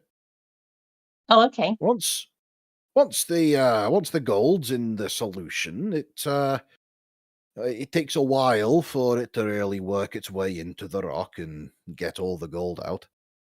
And once that's all done, they take the barrels, they take them down the mountain, and they just kind of pour them out into some big old bathtubs. And once that all evaporates off, the gold's left behind as a kind of cake at the bottom. And they scoop that up and they hammer it into some jewellery and such. Goes through a bit of stuff that I don't quite understand, like chemicals and other nasty stuff. But once it's all done, it's once the poison's all gone, I should say, the end result is it doesn't look much like gold at all. Looks kind of like a flour that you might use to bake a bread, only really dark brown. Right, okay. Have they The make that dark fascinating brown into gold? Well, usually what they do is they take that stuff and they just kind of stick it in a furnace and eventually it melts and turns into gold. But Oh, you just heat it up. my old master had this crazy trick. What he would do is he'd take a bunch of this powder and he'd just start whacking it with a hammer. And eventually it would just turn into gold. Never understood how he was able to do it. Tried it myself once and it just flew everywhere. Sounds like alchemy to me. Video game crafting. Well, I don't understand how it worked, but he made it work. And it was a bit of a party trick that he would do. But he's dead now, so good luck asking him about it. Eh. I mean, we could. No, that's wrong. We're not going to do that. What you're thinking about? If you're thinking about digging him up, good luck. He insisted on burial at sea. Tossed him in the river and let the water take him out.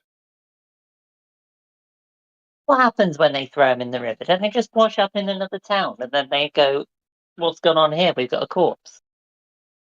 No, Donheim's right on the edge of the coastline. Once the river goes out to the sea, the currents take care of it, I think. I don't know, probably Good to know. some birds or something picked his corpse clean. Well, enough dishonoring your good father. No, he wasn't my father. I said he was my master. Oh goodness. Well, apologies. Enough dishonoring your good master. Hey! I don't think I've got. Don't think I've got any more questions. What about you, Bobby?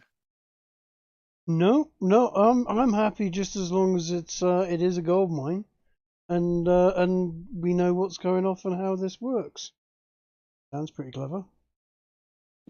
Yeah. Well, We'd best be getting back to the tavern then. Drink! Check on our friend. Drink! Hey, We'll, if you lot are going for drinks, then you know what? I'll come along with you. More the merrier. Smashing. We'll, I think that's... Actually, you We'll know drink what? until he's done. You lot get going. I need to close the shop.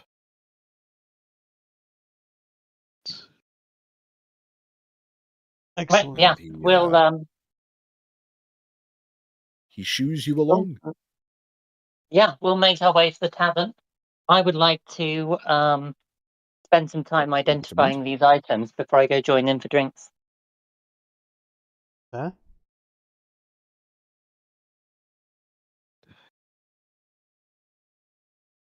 But that can happen over the rest of the rest period. You know, if we want to, I don't know if we want to skim through to a point where Essex recovered, but in the time between, I would like to have spent some my time identifying these items. Righto. I will have to do a few write-ups for the various bits of magical items, but That's no problem. I expect that what we can do is we can skip through to the point where Coatrack wants to get some stuff done in his fully recovered Essex state, and then we will take a short break whilst I get some write-ups done, because I have vague ideas as to what these various items do, especially the twig. But yeah. It's So- not worth going into the loot though. Coatrack, what were you planning to do with your freshly resurrected and recovered Essig? Oh, yeah. Well, anyway, the immediate thing that occurred to him after being revived was that he wants a refund on the very, very useless ring. Righto. The ring that, if memory serves, Bobby lifted off of your dead corpse. Or am I wrong there? I actually don't remember that, but did that happen? Trig? Sorry, what was that? Am I right in remembering that Bobby lifted the ring of Absorb the Big Blast from Essig's corpse before heading off? Yes. Yes. We came back, and much to the consternation of the priestess, we yoinked the ring. Sorry about Well, that. in some ways, that actually contributes to his original idea, making it even better. All right. Anyway, he's going straight to the shop to demand a refund on the ring. Oh, I've got the refund for you. No. I mean, anyway, I'm Oh. there at the shop. I'm demanding the compensation. Right. Okay. Well, we'll go ahead and roleplay through this, since this is several days after the whole explanation of how the gold mine works. The dwarf, he looks at you and says, Right, that makes sense. Well, it's 150 gold for the one, so hand it over and I'll get you your gold back. This useless thing got me killed. He starts yelling a whole bunch of stuff about how he wants, reparations for having died because of it. After your rant is completed, he'll give you a look of confusion and bemusement as he says, Look, Mr. Knife Ears, that thing doesn't do anything to hurt you. It just tries to protect you. It sure failed.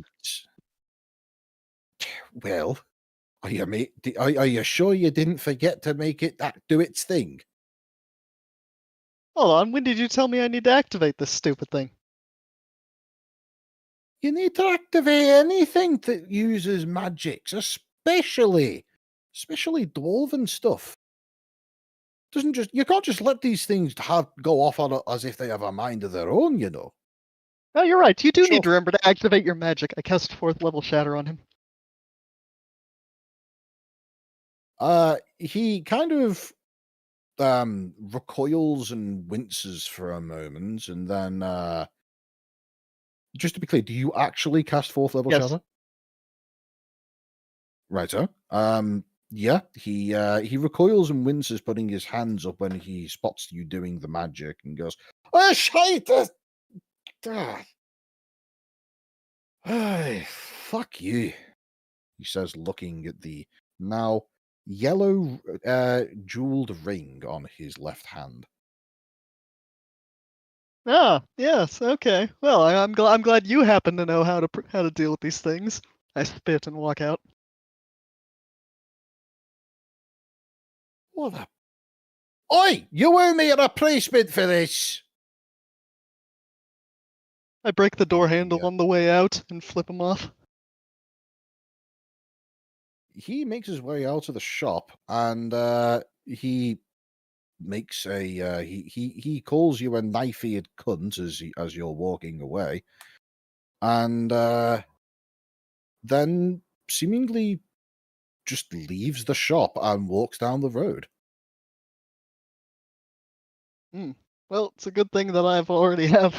Good thing I don't exactly have a mass of belongings. Anyway, I am leaving. Right, leaving in what context? Leaving the vicinity of the shop or Leaving. leaving Donheim itself? Yes, leaving. Okay.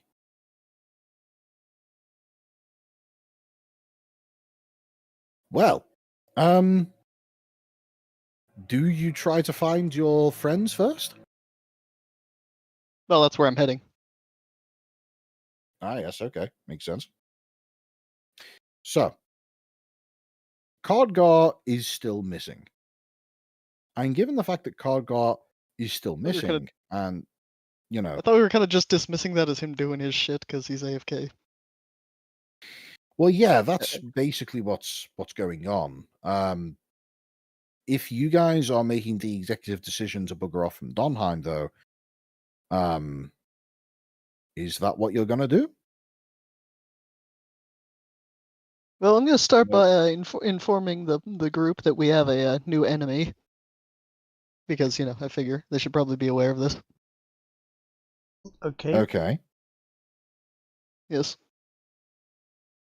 For no reason at all, he threatened me, Aha. and I talk about him being a jerk, because I simply asked for a refund like a polite individual would. I'm going to say roll deception check there. I grin while I say it. I don't try to deceive. Okay. He knows so what he did was wrong. It's pretty obvious from Bobby's perspective that Essig is currently feeding you a very poorly hidden lie. Mm-hmm. Dude, what did you do? I gave him a taste of his own medicine. I'm wearing one of his rings and almost dies. He's wearing one of his rings and almost dies. Yeah, it seems fair. Oh. Well, actually, I By the did way- die, so Yeah. By the way, roll the damage from that shatter that you did. will do. Okay, where is it? You know, Oh yeah. Oh, I closed the sheet. Okay, sorry. Hold, open it back up. we do kind of want to stay sweet with this place if we can. We like own their gold mine and stuff. Okay, I will note 30. down that you hit him for 30 damage.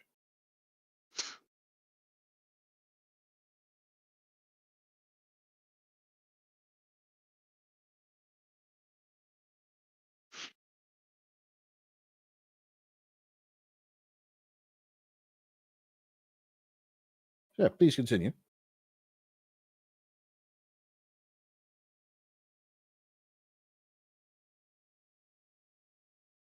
Anyway, since he got me killed, I figured it only made sense to show him a lesson. So you nearly killed him. Okay.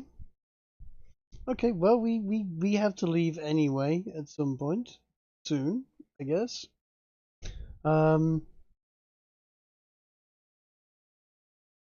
bit of a shame. He was helping us with how the mine works, but that's fine. By the way, Essig, we do have your refund for return of the ring. He pauses for a second hearing this. You can tell he decides to double down on his course of action and just nods. I took all of that back as it wasn't used.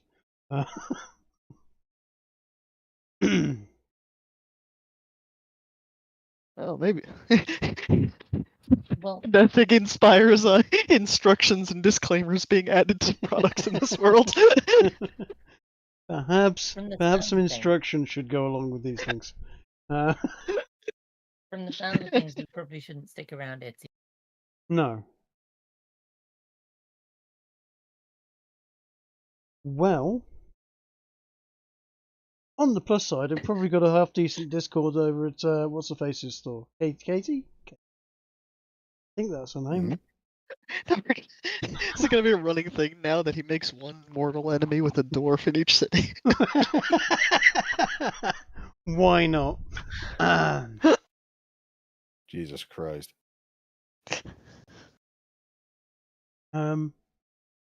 Okay, so what we'll do is we'll make this our last night and make ready to get out on the road on the next day. Meanwhile, going back with what all the items that Piper found. We know it was Oh, how much money did you hand me? I just remembered. the amount for the ring. What was 140? Wasn't it each? 150 gold each for each ring. Yeah. Cool. Pretty expensive, but not as valuable as a life. Yeah, lives are like 400 or something. Or was it more than that? No, 1,000? It's like 750. 750. 750. Yeah, it was. 750. That's right. Yeah, so yeah. Anyway, so anyway, fuck that guy. I think he deserved what happened. Is worth like a seventh of a life. Anyway, well, a fifth. Is it a fifth? Yeah, it's a fifth, not a seventh. Yes. Point is, that guy deserved what happened to him and worse.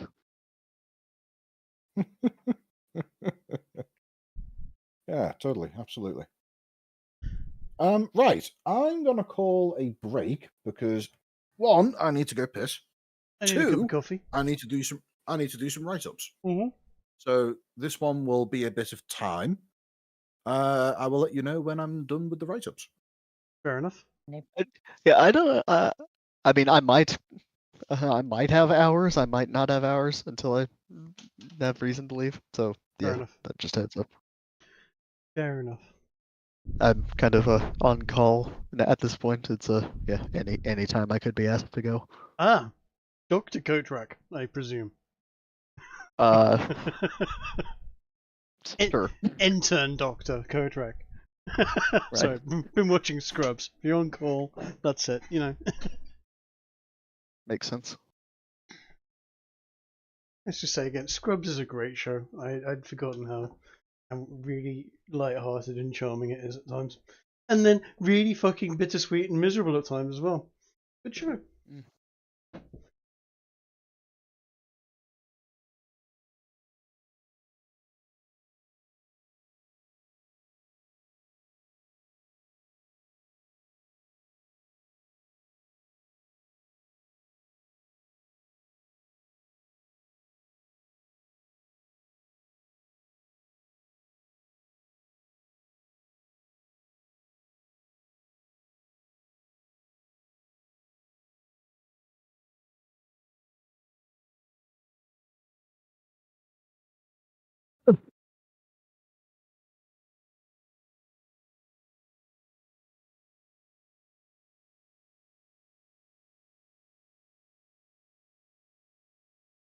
Right, I'm back now, but I need to do some item write-ups. Cool. Oh, okay. You might not have heard, but I may need to leave basically whenever at this point. Oh, I see. Well,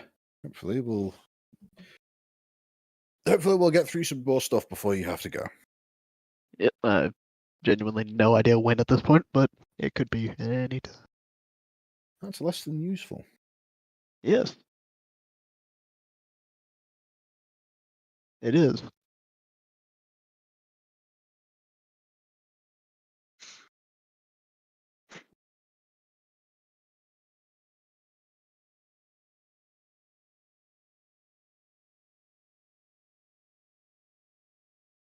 While you're doing that stuff to minimize time I have to go, we'll go feed my cats. Sounds like a plan.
There we go.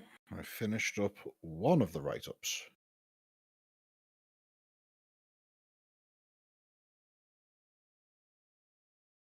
Now for the next one.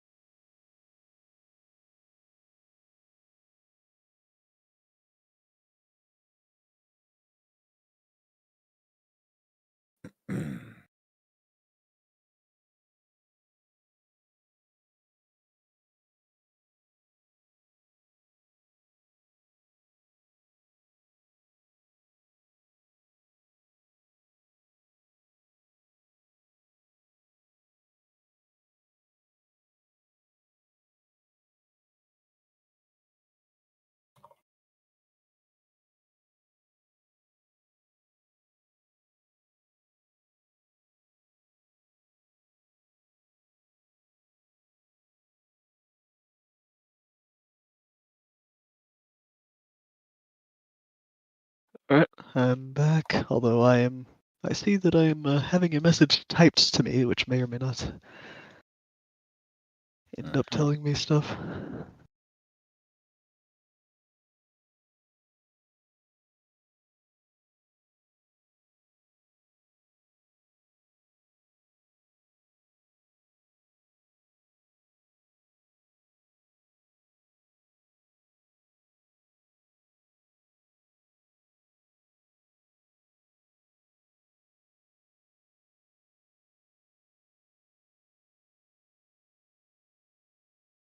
Okay, anyway, the information has nothing to do with me heading out, so yeah.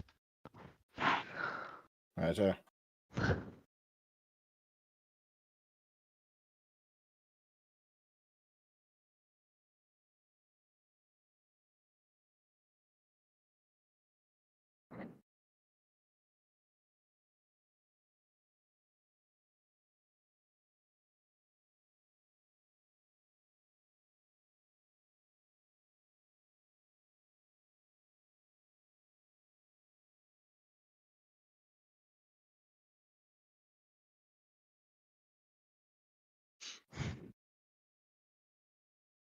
Right. Back in just a moment. Hey. Have coffee now. What did I miss? Anything? Nothing? I've finished one of the write-ups and now working on the second one. Ah. You know what? I'm going to go ahead and send the first one to you, since this is probably going to take at least a little while for you to decide what you're going to do with it. Let's see.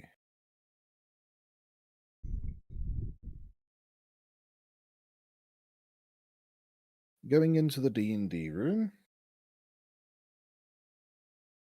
I'm gonna copy all that and hope that this isn't too much text.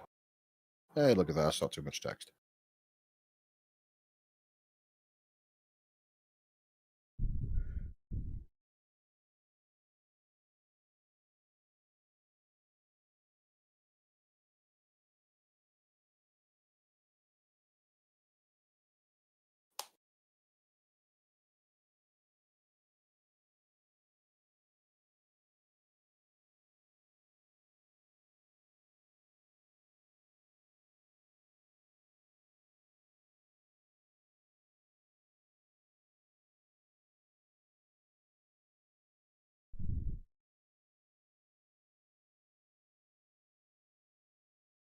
Oh, that's a nice wand.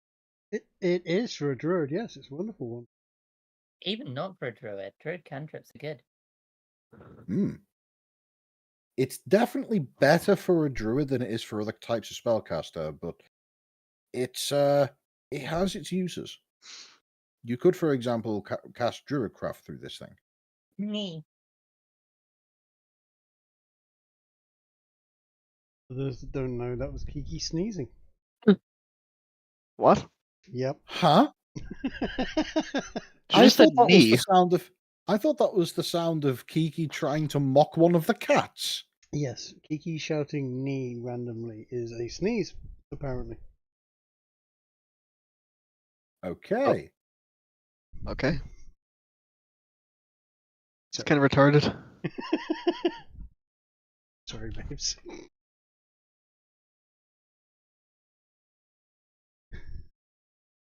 I don't think you're the one who should be apologizing.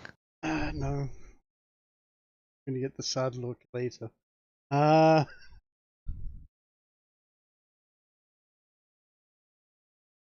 Okay, you're right. That is a good druid. That is a good one. The whole allowing any cantrip found within the druid spell list to be cast. Yeah.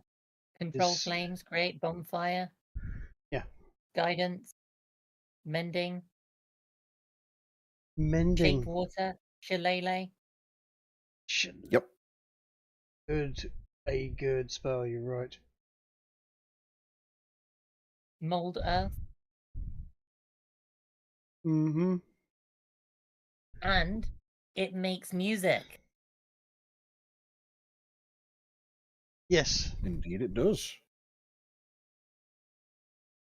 Totally something we have no way of dealing with.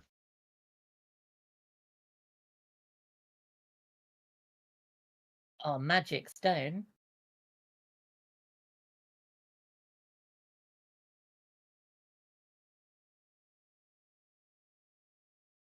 Magic stone is such a good spell.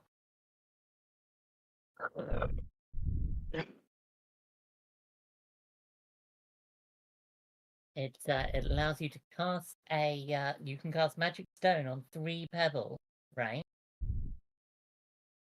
Right. And if you throw one of those pebbles and hit someone with it, it hurts.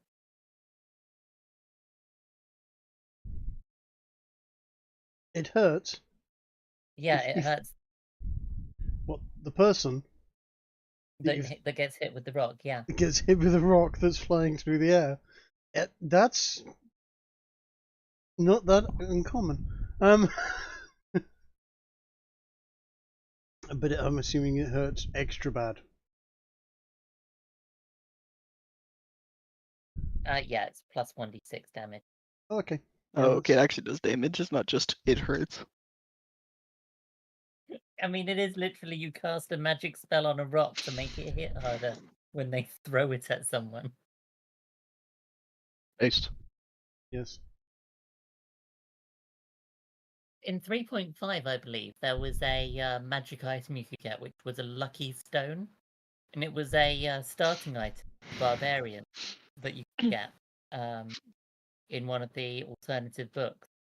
And it was an official published one, though. But it was essentially a rock that gave the barbarian a ranged attack.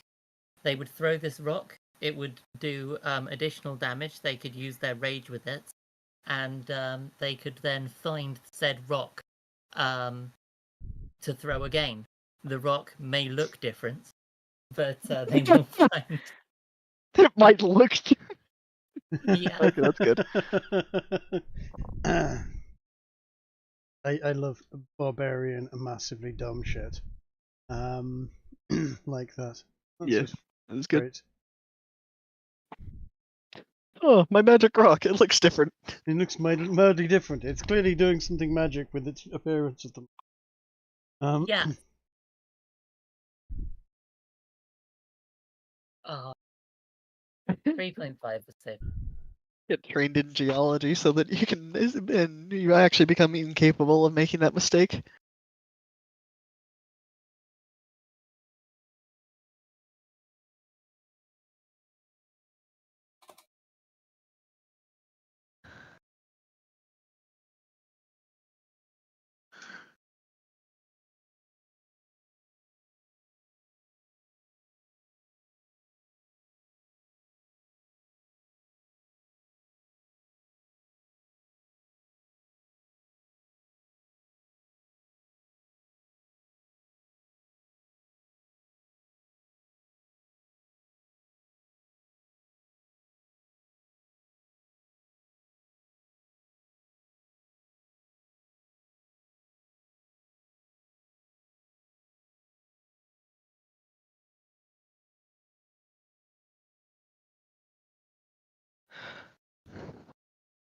Okie dokie. here is a write-up for the Rings of Elemental Absorption, with all the typos fresh from having me just typed it up in a notepad.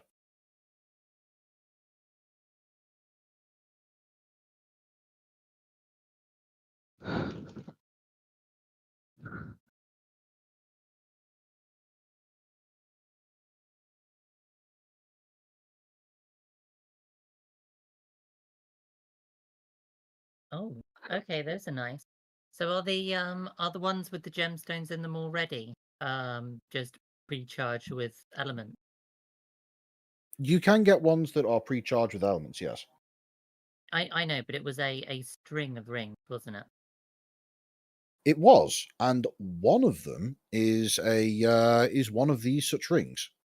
Oh, okay.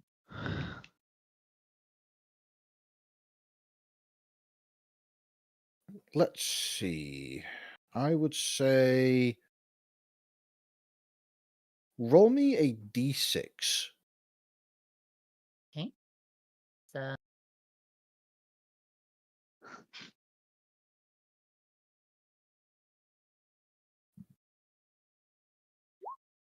that's 4. Okay, that would be poison. And now roll me another d6.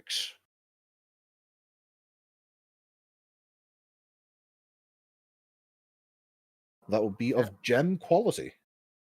Okay.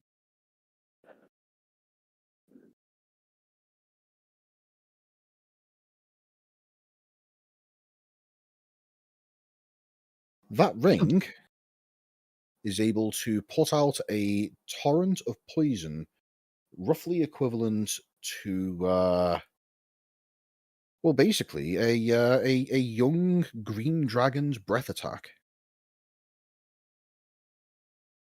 Just a big old conal torrent of stinky death. Ring of Heliatosis. Yes.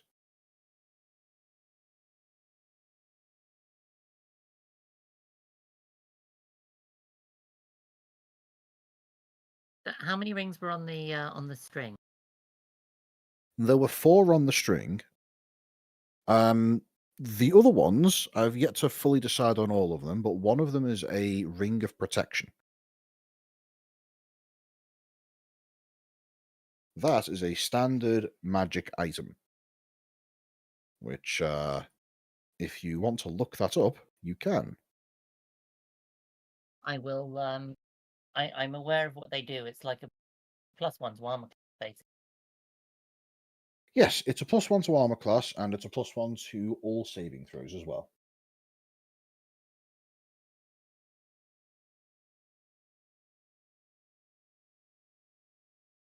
And you can feel free to spend the time coming up with for the last ring.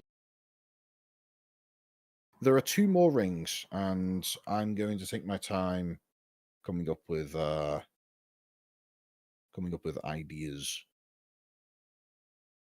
What of the What is the what? What's of the dagger? Yes, the dagger. That is a dagger of elven make. And regarding its magical effect, I will do the type up for it now. Okay.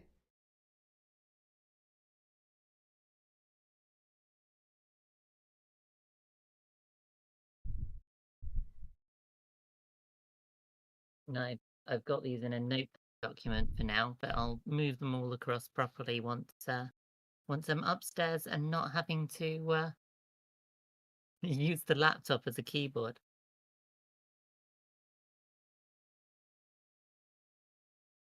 Yeah, no, it's not a good piece of kit.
was trying to look up how many achievement slots you've got, because I'm pretty sure it changed in 5th ed.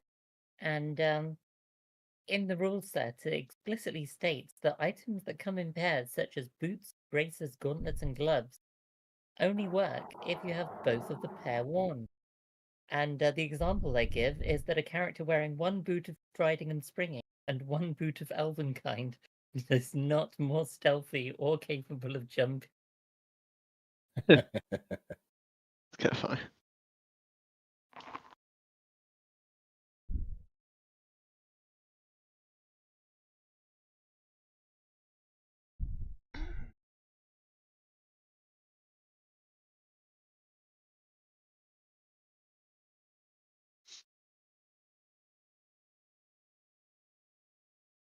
Ukraine is so. I'm astonished. This is the person that is representing Ukraine at the peace talks that are going off in Turkey right now.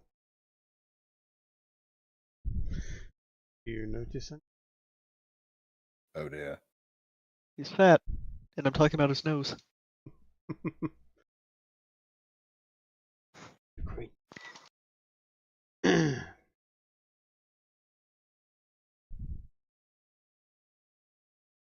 He definitely looks like someone who would have survived the Ukraine war. mm-hmm.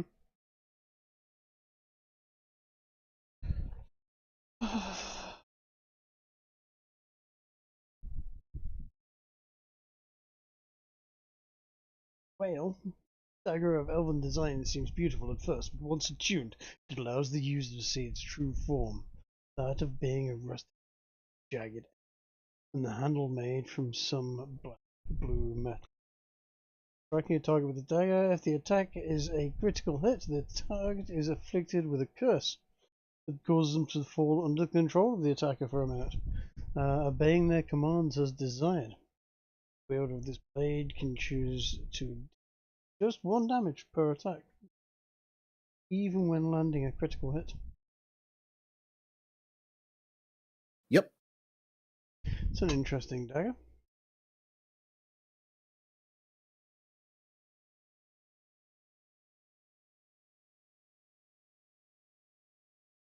It's a nasty little thing. When you say under the control And, of, I'm assuming that's more than just a normal command type tier spell. Yes. Think your wish is my command, even if it means death. Ah, That's cut the head off your daughter and then open your wrists type tier shit. Yes. Dear God, that's ridiculously powerful. Certainly could be quite nasty. It'd be a shame if it were cursed. Yes, probably is. Are curses picked up by the identify spell? No, they're not. Are they not? No, they're not. You're in computer games. That's not the same, is it?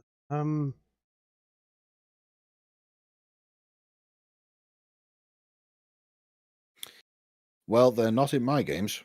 If you've got a magic item with a curse, the curse is only found out about once you figure it out. Yes.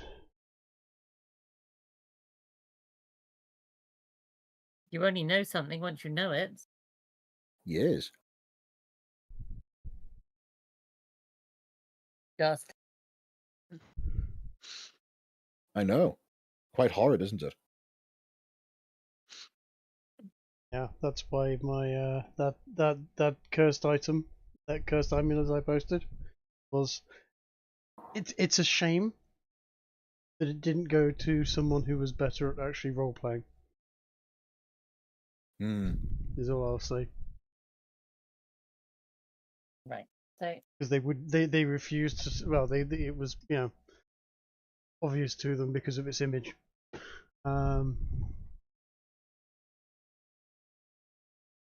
let's want to distribute some of these things. Sorry, This, what? You're breaking up there, babes. Yes, you are.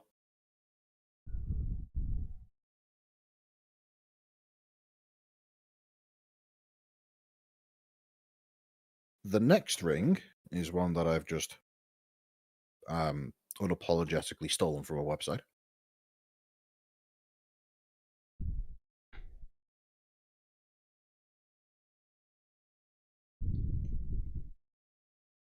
Oh, that's interesting.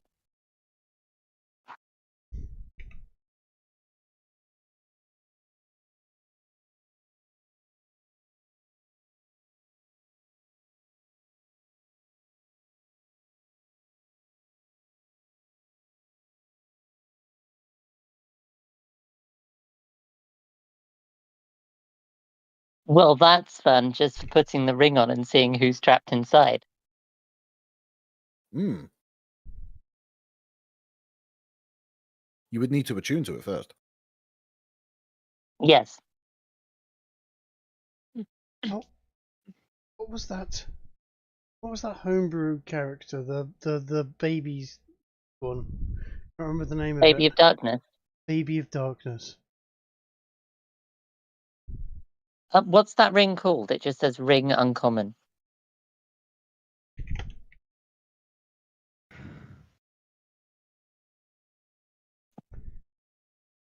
Hmm.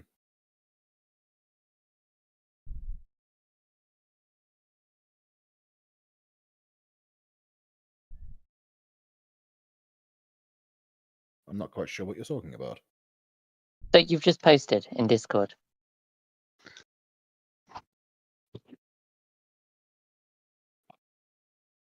I posted the Black Whale and Ring Uncommon. That's the Ring of Mind, the one that I just yes, of course. I didn't actually copy the name of the damn thing, did I? It's okay. Thank you.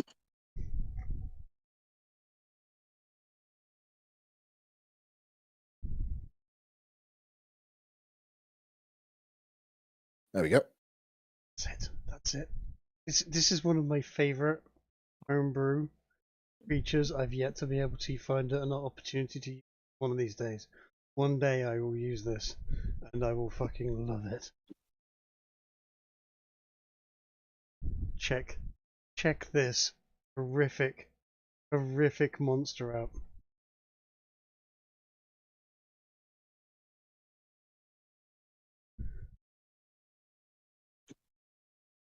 Oh, that's funny. I alt tabbed and it didn't immediately update my screen, so I saw the Jew again. I mean, that too.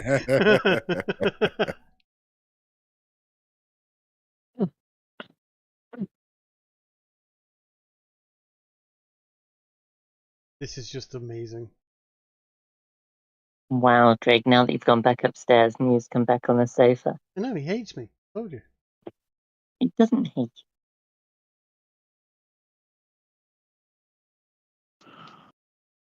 What do you reckon to that, Ginge? Baby of Darkness. Mm-hmm. Tiny undead chaotic evil.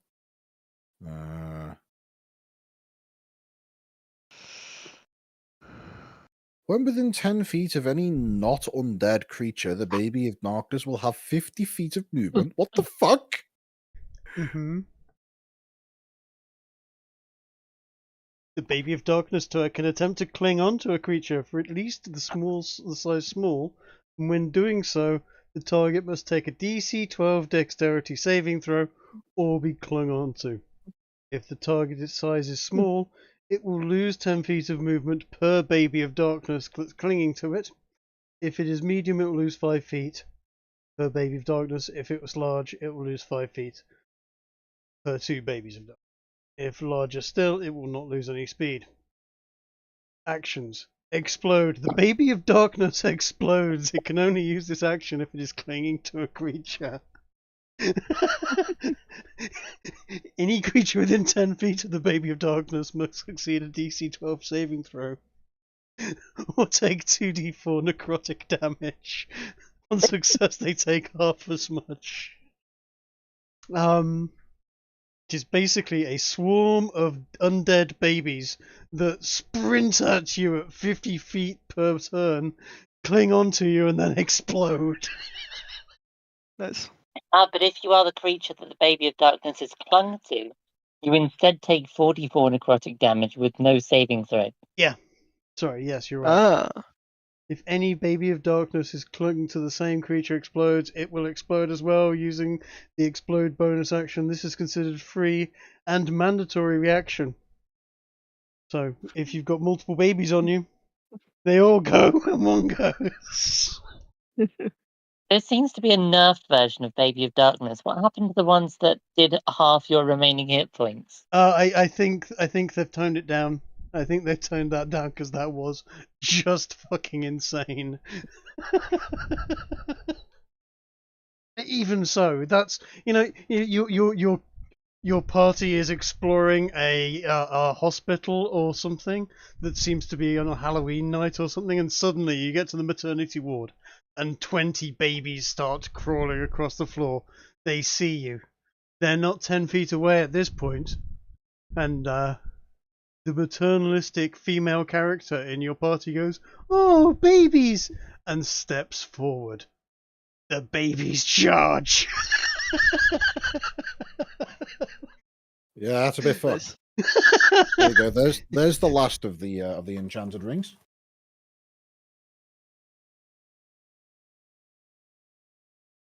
Oh, good lords, that's dangerous. Just a little. Dangerous? Oh. It's a ring of suicide pacts. Pretty much. Rings of mutual destruction. Band of eternal loyalty. Oh no. These rings are bound together in pairs. If you or the wearer of the paired ring are reduced to 0 hit points whilst attuned to a band of eternal loyalty, you and the wearer of the other band instantly die. Hold on. Isn't that just blatantly ripped Wait. off a Stargate episode? And a number of other sci-fi episodes of various types. Well, it's also even worse than okay, even if you're the only one who's in danger, getting. But the point is, if you go down to 0 HP, you just die. Yep. Yes, you don't get death saving throws. You just Yes, so it's like even worse for even the one who was getting hurt to themselves. yeah. So like, let's say for example, you and the other person wearing the other band are just on different continents, minding your own business, and one of you dies. Doesn't matter what the other person's doing; they just fall over. Yeah, I mean that's the Ah, obvious part, but I'm just saying like it makes you weaker even regardless of the potential the other No. person dragging you down. Not necessarily. It depends how you use it. So let's say, for example, you find Ginge, what's the name of your big god person? Arcanus. Arcanus, yeah. Let's say, for example, you find Arcanus and trick him into wearing the other ring. At that point, you are immortal that Arcanus cannot allow Ow. to die.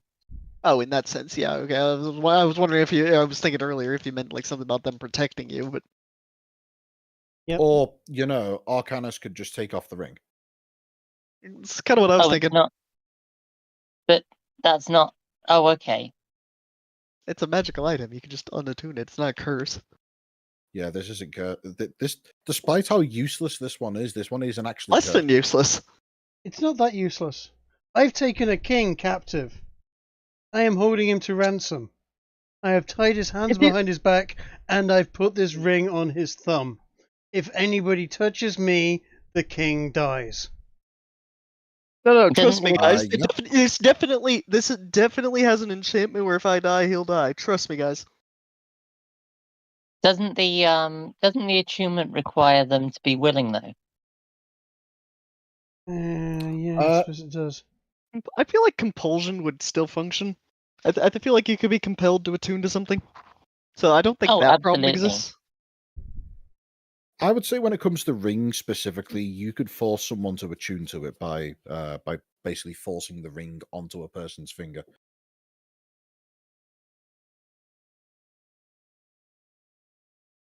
What happens, by the way, if you already have, say, okay, in that case, if you already have like your maximum number of attuned items, and then someone throws that ring onto you, what would happen? If you equip a third, if you can attune to 3 items. I was just looking this up. If a 4th item is equipped to you that you try to attune to, then and to attune to it, you need to specifically take a short rest while in contact with the item and specifically focusing on it. It would just fail to attune because you don't have enough slots. Yep. Either that, or the other of one of the other items will automatically de-attune at the same time. I, as DM, would say that you can choose which one happens.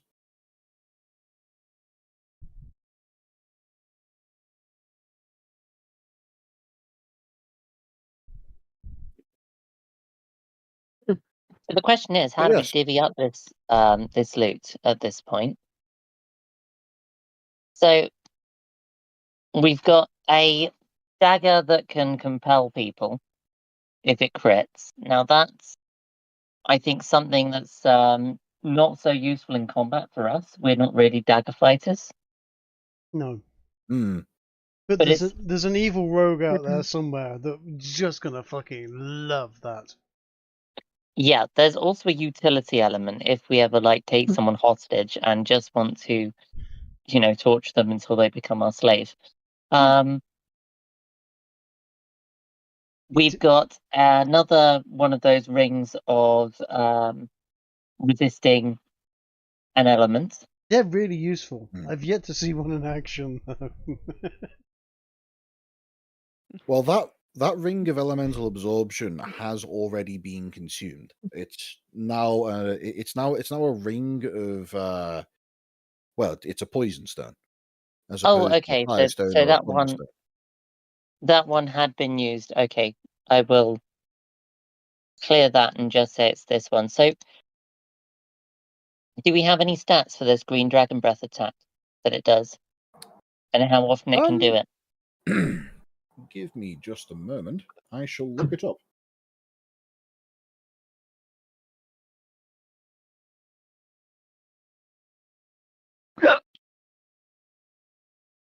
That was a hiccup.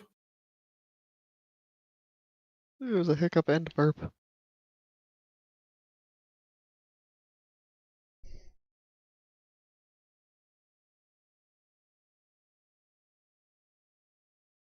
There we go. I said it would be roughly equivalent to a young green dragon. So that's what that does. 12d6, damn. Yep. And how often can you do that? That is a once a day recharge. That's very nice. Hmm.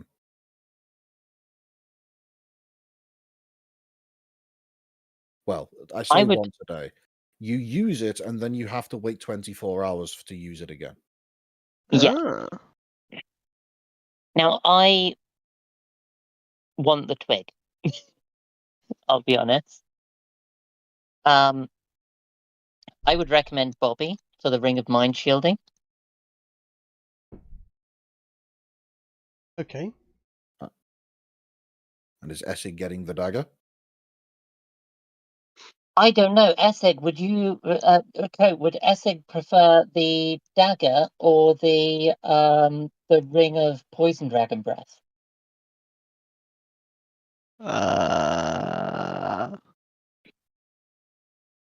Ring of Poison Dragon Breath. Where's that? It's so you know that ring that you had that didn't work? Right. It's one of those that's already been used on a poison attack. So Okay. once a day, it can do a essentially burning hands, but with poison. Is a DC 14 Constitution save and a 30-foot cone in front of you, and it's 12d6 poison damage or half that on a failed save. Hmm. Maybe the. Oh wait, if the. Oh wait, never mind. I was thinking the nut dagger for a second, but then I read that it requires a critical hit, which is really Yeah. specific, so kind of gay and almost useless. Yeah, I'm thinking the ring's probably more useful for you. Although I'm not sure whether that's better for you or Cardgar, because Cardgar's quite melee. Yeah, it's probably better for him. Although he could probably do with the ring of protection. So he's going down the heavy armor route, isn't he? He is. Sorry, you've taken what? Have you taken the stick? I've taken the stick. Yep. The good things that we've got left are the ring of poison breath, Yep. the ring of protection, and the ring of mind shielding. And the ring of mind shielding, how does that work again? This is the one that I'm recommending for you. Yeah. While wearing this ring, you are immune to magic that allows other creatures to read your thoughts, determine whether you are lying, know your alignment, or know your creature type. Oh, Creatures can definitely. telepathically communicate with you only if you allow it. You can use an action to cause the ring to become invisible until you use another action to make it visible. Until you remove the ring or you die. If you die while wearing the ring, your soul enters it, unless it already has the soul. Right. You can remain in the ring or depart to the afterlife. As long as your soul's in the ring, you can telepathically communicate with any creature wearing the ring. The wearer cannot prevent this telepathic communication. Oh god, definitely I want that. Because that means if I die whilst wearing that, somebody else gets essentially a ring of vicious mockery. Where Bobby will now mock anyone that if he can get on with the person that's wearing it. Yes, I love that idea. Brilliant. Right, so Wyvern Loot, then you take down that ring of mind shielding. If you scroll up a bit in D&D room, then Ginger's written it out. Where? Yep. Hang on. There you go. Essig, I think, should take the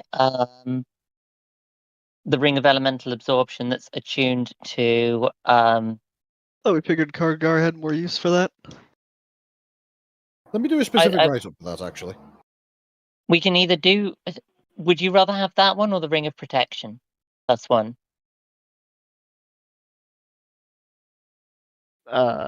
Wait, what? So your choices are... What's ring of protection +1 do? It's +1 AC and +1 to all saving throws. Yeah, I'll take that. Sounds nice. Right, great. You take that, and Cardgar gets the poison breath.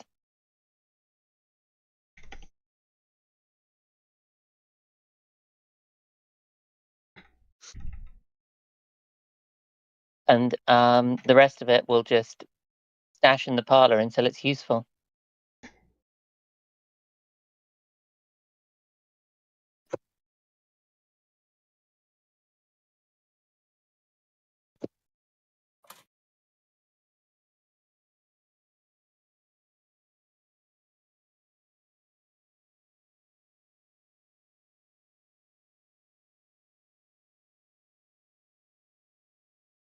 I don't think we've really got anything else to do in the town now that we've divvied up loot and done the and angered the mining foreman or whoever it was, the shopkeep. You deserved it. Well, I think, given that we are on a permanent risk of losing a Coatrack and are currently down a player, I'm going to finish writing up a dedicated thing for the poison ring. And then, once you guys consider that, we'll call it a night. Okay. Sound I good? will say at this point, I'm actually pretty convinced that I have at least an hour. But yeah, no, sounds good. No, fair enough. Anyway, Okay. just putting that offer out there because I've anyway gotten updates on the situation that make it sound like I will not be necessary for a bit. I am going to Okay. Well, I'm going to take that ring and put it on and make it invisible. Perfect. I'm going to take the twig and attune to it if I can. I'm going to attune to this ring as well, and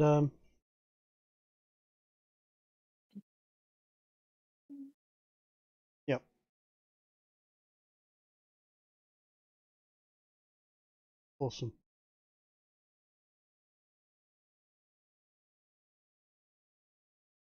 So you attune to the ring of mind shielding, do you?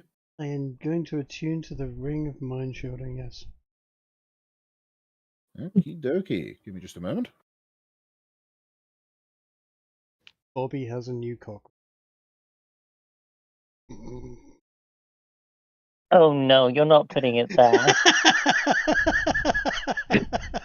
I can wear 21 rings.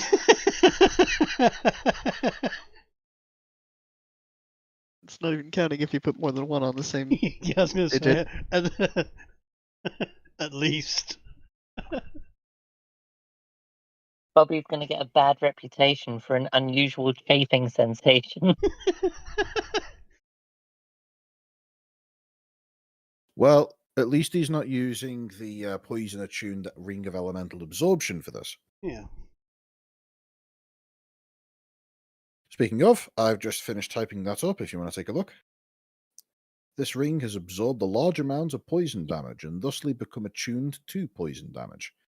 This grants the ring several properties that may be used, I have misspelled may be used outside of combat scenarios in addition to the following effect for use in combat. The ring exudes a poisonous gas cloud in a 30-foot cone. Each creature in that area must make a DC 14 Constitution saving throw, taking 42 in brackets 12d6 poison damage on a failed save, or half as much damage on a successful one. Let me just do a quick couple of edits here.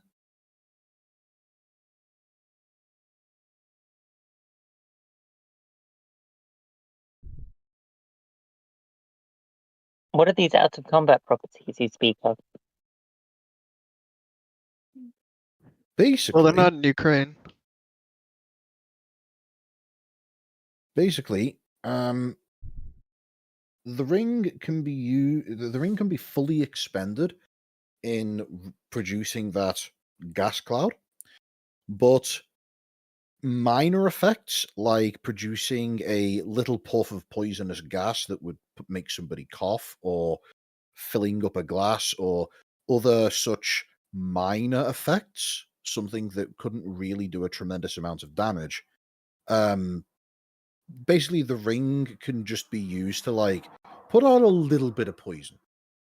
Oh, that's On a perfect for much more shifty noted. exactly. Like, for example, if you really wanted to make ruin someone's drink, you could exude a drop of poison and just put it in the drink, and it wouldn't really do much in the way of damage, but it would fucking ruin a glass of whiskey, for example. That's a terrible thing to do to a whiskey. I know, right? As we Surely said, vodka or something like that would be fine. as Kiki just said, the perfect ring for a knife here. Yeah. Especially a drow. Yeah.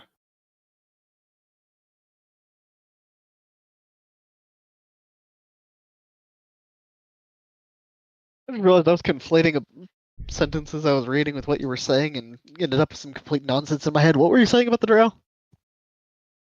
We were saying that the ring of elemental absorption can be used for a variety of out of combat scenarios, like, for example, ruining someone's drink by putting a couple drops of poison in it. And we then all agreed that that would be the perfect thing for a filthy, knifey drow, half drow to use. Nice. N. Actually, not N. Drow are Indeed. far too cunning.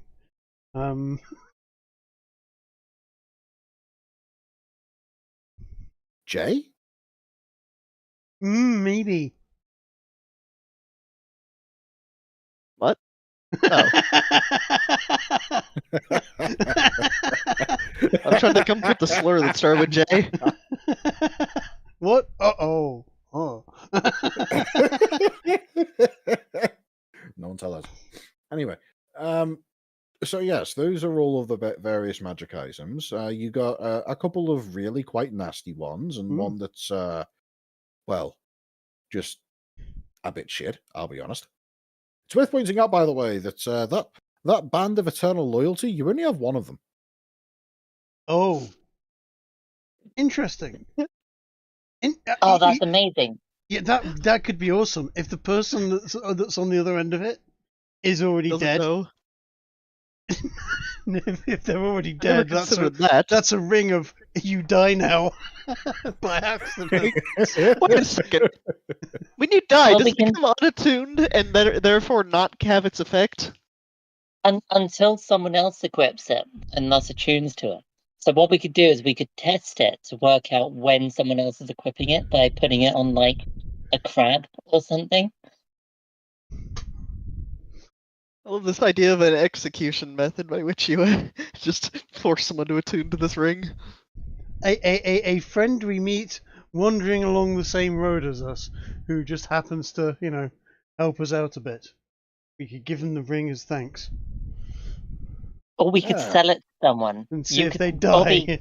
And go, it's a ring. Bobby could truthfully sell it to someone as a ring of eternal soulmate or something. Yeah. Bond you. This will bond you with your soulmate that you will find such that you can find true love. Throughout all eternity. Your fate will be that you and another will have their fates intrinsically linked, so long as you wear this ring, driving the two of you together. You know what? That could be really fucking awesome if you find a lich. By the way, that was actually a modified item that I found online. Okay. The modified item, the pre-modification, it was just a band of loyalty. And what it would do is, if you were wearing this ring and you drop to 0 hit points, you instantly die. Huh. No other effects. If you get the pair and you find a lich, you then have a battle of wills. But potentially, you end up with a pet lich. I mean, you say that the issue with them, the thing that makes it not useful is the fact that the other person can just take it off. Yeah. It makes it not so much a band of eternal loyalty as a band of loyalty if you really feel like it, but you probably don't have to bother. No, you actually got it right the first time. This is quite literally a suicide pact ring. Yeah. I mean, I suppose if you happen to know a good surgeon, you could, sort of cut somebody open whilst they were sleeping and then place that ring around one of their ribs and then sew them back up and heal them. Long rest type thing. And then they're wandering around going, oh, that fucking feels a bit weird. Wonder what that is. Bit of a lump. I must go and get that checked out at some point. And that's it. They're fucked. Yeah, pretty much. Yeah, and then of course you don't wear the other side of the ring. That's way too dangerous. Yeah, you put it on a rabbit or something. Exactly. And then at some point you just kill the rabbit. Yeah. Or you put it on a rabbit and you just release the rabbit. It's a random act of, at some point this rabbit's going to die. It might be killed by a fox tomorrow. It might live a good 3 years. Either way, your time is ticking, mates.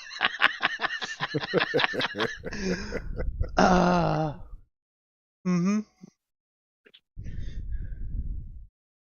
Oh dear. I'm going to need to add a whole bunch of druid cantrips to my spell sheet. You are. Yeah, so I'm guessing having attuned to this side, having attuned to the twig, nothing untoward appears to have happened for now. No, but Piper is suddenly aware of all of the effects of the twig, including that if she were a druid, it would look considerably more pretty than what it actually is. Oh goodness, you want me to spend a level on druid? No. If you don't want to, you don't have to. But if you do, it'd be funny. And the ring that that Bobby is attuned to, does it already have a soul in it that will speak to him? Why, yes, it does. Really? Awesome. Mm-hmm. When you find yourself attuned to the ring... Okay, first of all, do you want to cover this now, or would you like to cover it at the start of the next session? Oh no, let's go for it now. I need to know. This is awesome. Okay. When you find yourself attuned to the ring, you suddenly hear whispers, like somebody who's mumbling to themselves. Like imagine the kind of mumbling that you'd hear from somebody who's like crouched over a work table and working on something and doesn't think anybody else can hear them, and is just kind of like yeah. There a lot of that kind of noise. You start hearing that. Mm-hmm.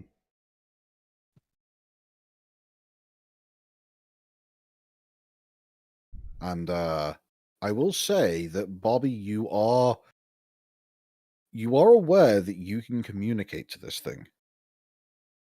I am going to attempt to communicate with it and go, hello? Stop mumbling. God's sakes, man. Woman, who are you? Who is that? Hello? As soon as you start communicating to it, the mumbling ceases. I'm busy in a private room talking to my dick. Not for the first time, Yes. I can tell you that.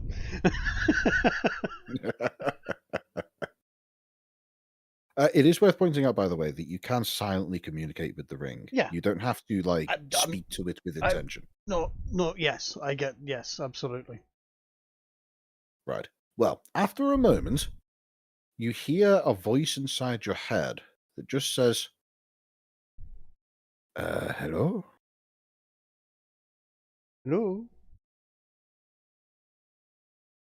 I must have finally gone insane. Possibly. Possibly. Well, new voice in my head. What is your name? Well, a voice in my head. My name is Bobby. And, you're not so much a voice in my head as a voice in my penis, but, you know, one of the same.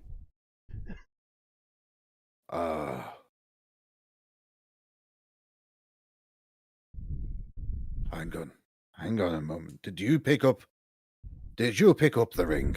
I'm wearing the ring. And you're wearing it around your cock? Oh, you did seem the best fit, to be honest. You bastard! My fingers are kind of small. It only fit on there and stayed on. So I'm trapped in a ring You're trapped. around a man's cock. Yeah. Yeah, it's okay. You'll get to visit many people.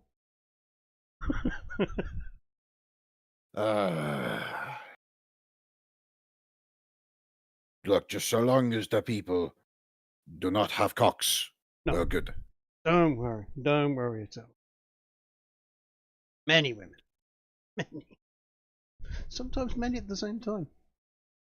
Okay, good to hear it. So long as you make them scream, I'll be happy. That's good. Right. Cool. Okay. What's the situation? I haven't had another voice in so long I can't even keep track. Well, you're along for the ride of the lead singer of a bard, a group of bards. We travel the world and sing many songs of our many adventures. Recently killed a wyvern, working on a whole ballad for that one. Group of traveling, adventuring bards. That sounds amazing. Yeah. You'll have to regale me with your stories. Tell me, what lands do you hail from? Oh, we're from up north, where the halflings hail from. Oh, thank the gods. For a moment then I thought you were going to say that you were a gnome. Good lords, no. So you're halflings. Halflings. We have a half elf and a dwarf with us as well. And we're currently wandering around the Dwarven Kingdoms, trying to avoid the women with beards. Not a fan of Dwarven the Kingdoms. women with beards. Human women, on the other hand, they seem much more fun.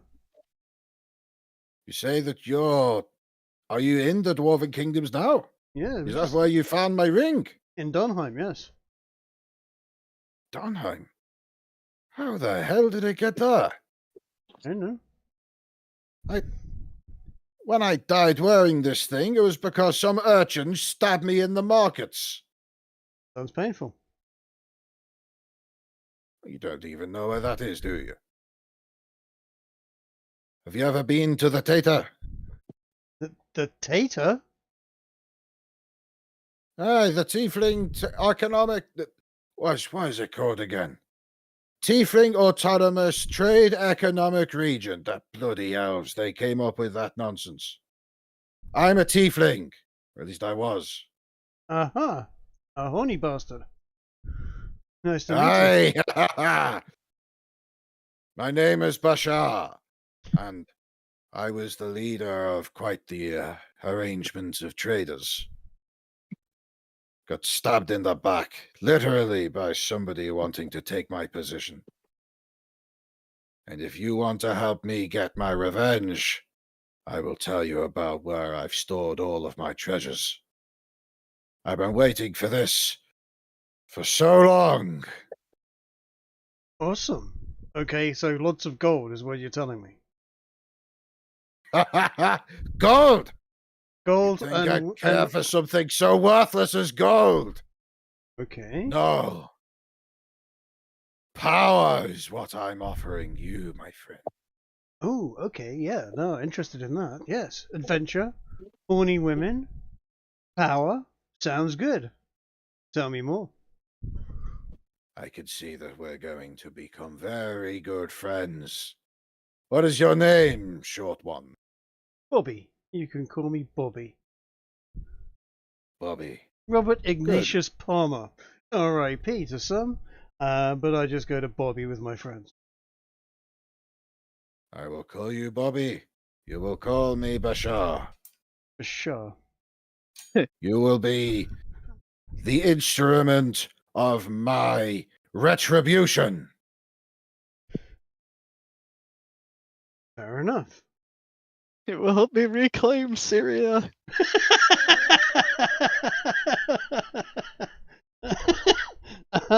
Yeah. We are of like mind again. Wow, that never. So yeah, I'd say that that's where we can call an end to this session. Fair enough.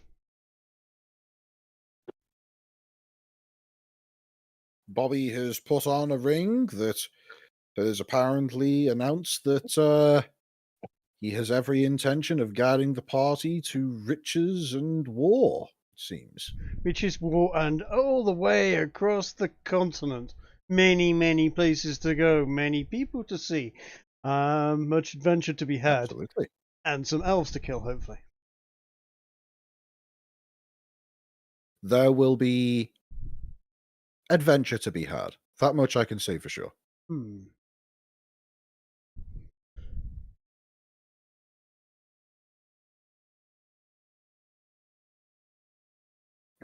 So yes, I think that's all we have for today's session.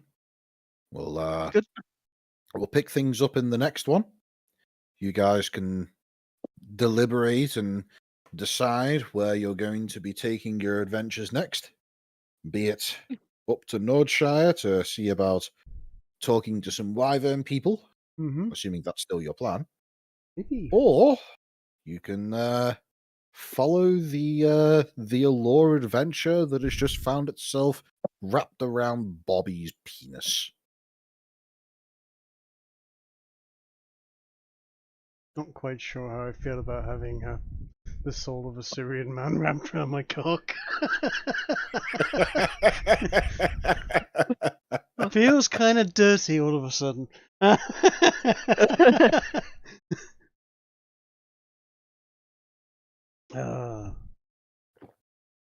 Just so that you know, I had that planned that that there was the soul of a tiefling inside that ring before you announced that it was going on your penis. Yeah, that's fine.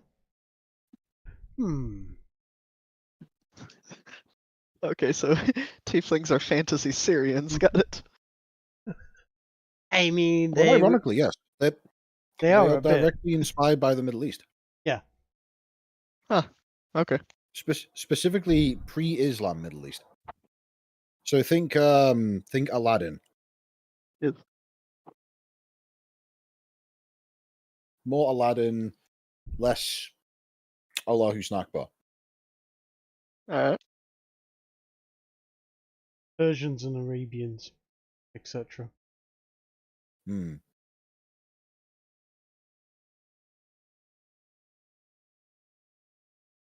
So, pardon me. What do you think's going to be next for the party? Don't know. Well, we were off to go make some Wyvern stuff, right? Out of our corpse. We were. Stream still going on? Yes. At the present moment, if you'd like me to end it, I think it's probably a good time to call an end to the stream. Yep, I'd say so. Fair enough. Go ahead and kill it. Okay.